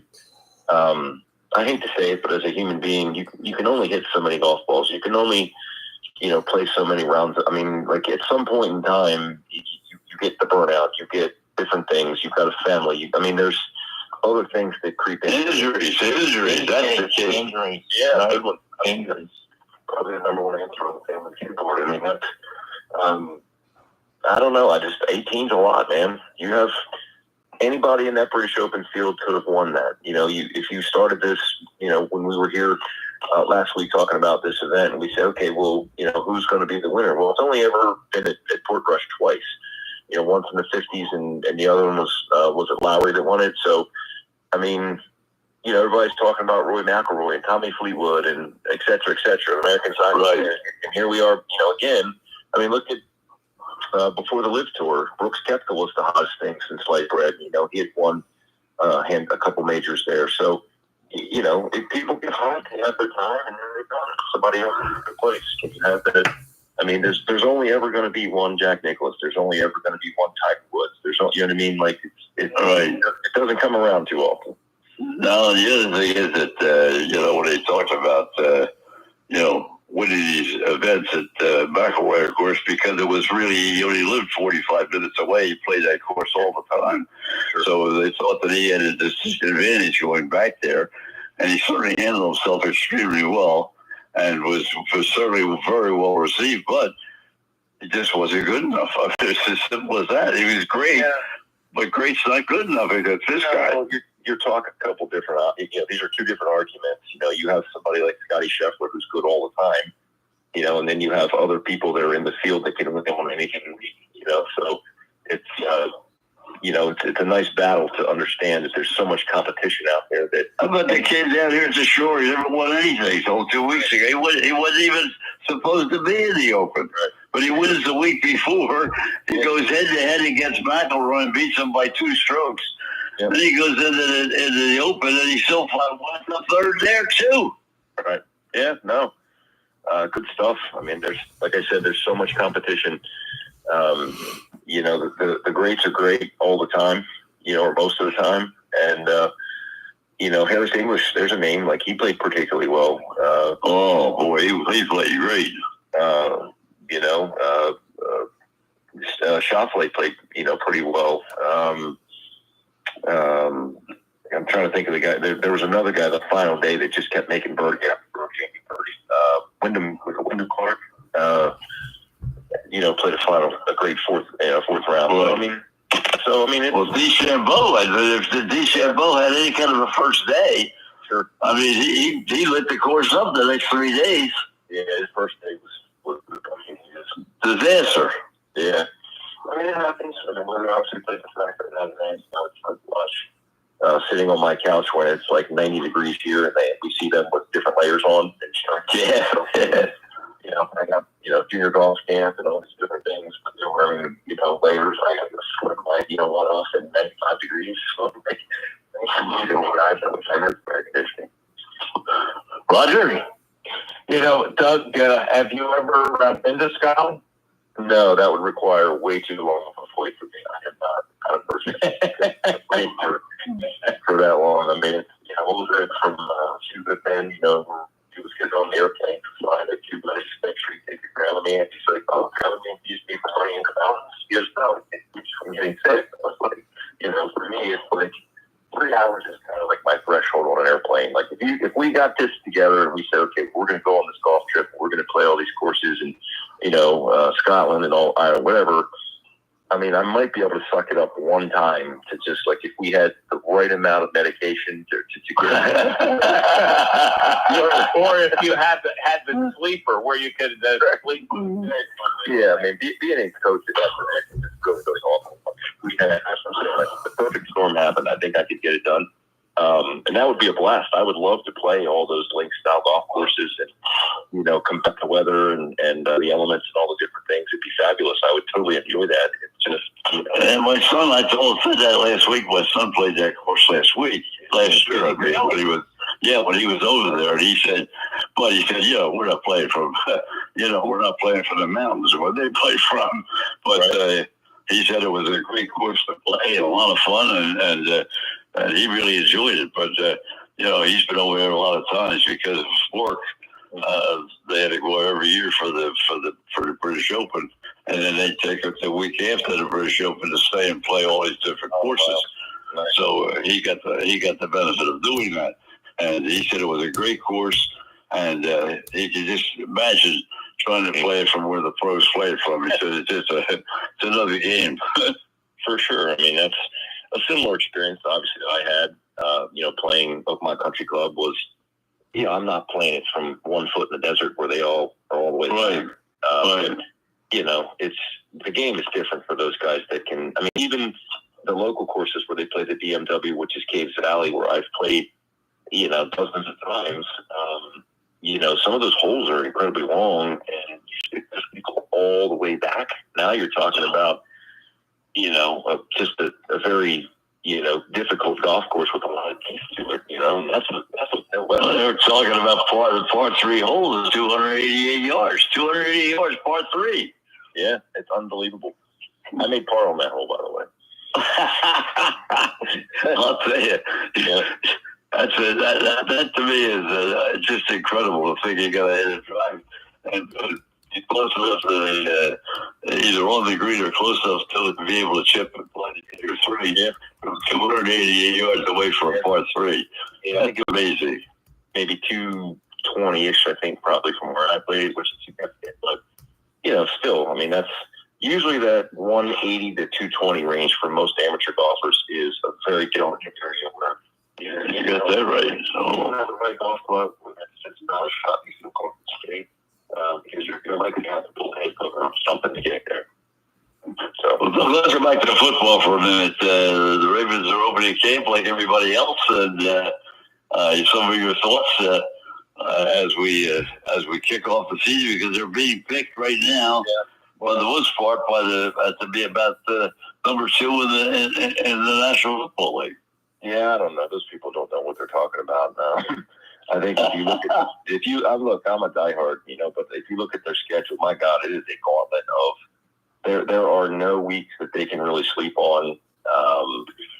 Maybe the Jets might be the only one, but it's going to be a very difficult schedule for them. I think there's a lot of excitement, obviously, here in Baltimore because it's officially football season. The Orioles are out of contention, and within the next week will likely sell most of their movable parts to anybody that will buy them. I think that you're looking forward to some significant upgrades in the Ravens offense, whether they're returning players that were freshmen last year that are now going to get a sophomore chance to do it, whether they're free agents or existing stars like Lamar Jackson and Derrick Henry. There's a lot of excitement here in Baltimore. I think that obviously going to training camp is, can we keep players healthy? Can we develop some of these draft picks maybe that we've selected? The question came up the other day, like what would happen if something injury-wise occurred with Roquan Smith? Obviously, he's their linebacker and a really integral part of and key portion of their defense. Because I think there's a lot of question marks behind him at that position. I think the Baltimore Ravens likely could have the best secondary in football. I think offensively, we set our part last year, and Lamar Jackson's had 3 really quality seasons in a row. Should have probably won the MVP last year. So if we can stay healthy and we can develop some of these younger players, I think there's a really good chance that I'm just going to throw it out there and say make the playoffs. Because if you look at their schedule, Buffalo. We're playing Buffalo, we're playing Kansas City, we're playing the Texans. Obviously, we've got our schedule with the Steelers, Browns, and Bengals twice. I mean, that's pretty solid already. There's some other ones in there, the Rams, the Lions. I mean, there's some really, really good quality football in there. Tick tock, tick tock. Oh, wait a minute, we're out of time already. Quick question before we go. Yep. Are you familiar with Laurel Oaks Country Club in Sarasota? I am. In Sarasota, you said? Yeah. Is Don familiar with it? I am. Yes, I am. Okay, I guess it must be a pretty nice club. Oh, yeah, it is. Oh, very nice. Very, very nice. Yeah. All right, we'll get out of the way here. We'll turn it back to our executive producer, Frank Carroll. Take it over, closing out. Once again, Doug, thank you so much. Bye. Have a great week, Doug. Of course, thank you. Ladies and gentlemen, these programs are brought to you each and every night of the week in grateful appreciation to the men and women of the United States Armed Forces, men and women police and fire services. When you're out there and see somebody in uniform, please take the time to say hello.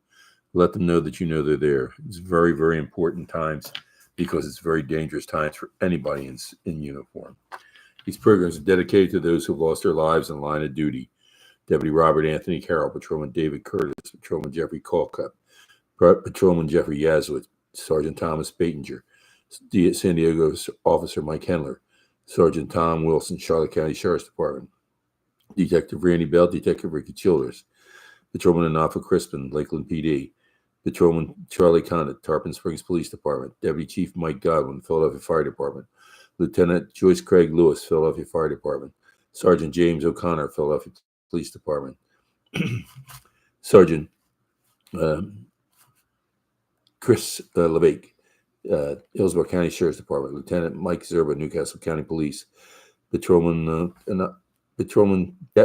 Deputy Josh Myers, Nassau County Sheriff's Department, Captain Matt Latona, Philadelphia Fire Department, Captain Chris Leach, Philadelphia Wilmington Fire Department, Lieutenant Arth Hope, Wilmington Fire Department, Lieutenant Jerry Ficus, Wilmington Fire Department, Chief Jimmy Ford, Wilmington Fire Department, Chief Al Hogle, Longboat Key Police Department, Deputy Mike Hargrove, Pinellas County Sheriff's Department, Trooper Chelsea Richards, Florida Highway Patrol, Trooper Joe Bullock, Florida Highway Patrol, Trooper Zachary Ben, Florida Highway Patrol, Sergeant Chris Fitzgerald, Philadelphia Police Department, Sergeant Roman Mendez, Philadelphia Police Department, Chief Corey Compantier, Buffalo Creek Fire Department, Deputy Ron Vazitsky, Manatee County Sheriff's Department. My brothers and sisters, although you may be sent 10-7 at this point in time, at some time will be 10-10 at the table of the Lord. Until that time, may the roads rise up to meet you. May the winds be always at your back. May the rains fall softly in your fields and the sun shine lightly on your feet. Until we meet again, may the good Lord keep you and your family always in the palm of his hands. Good night. God bless and have a great week.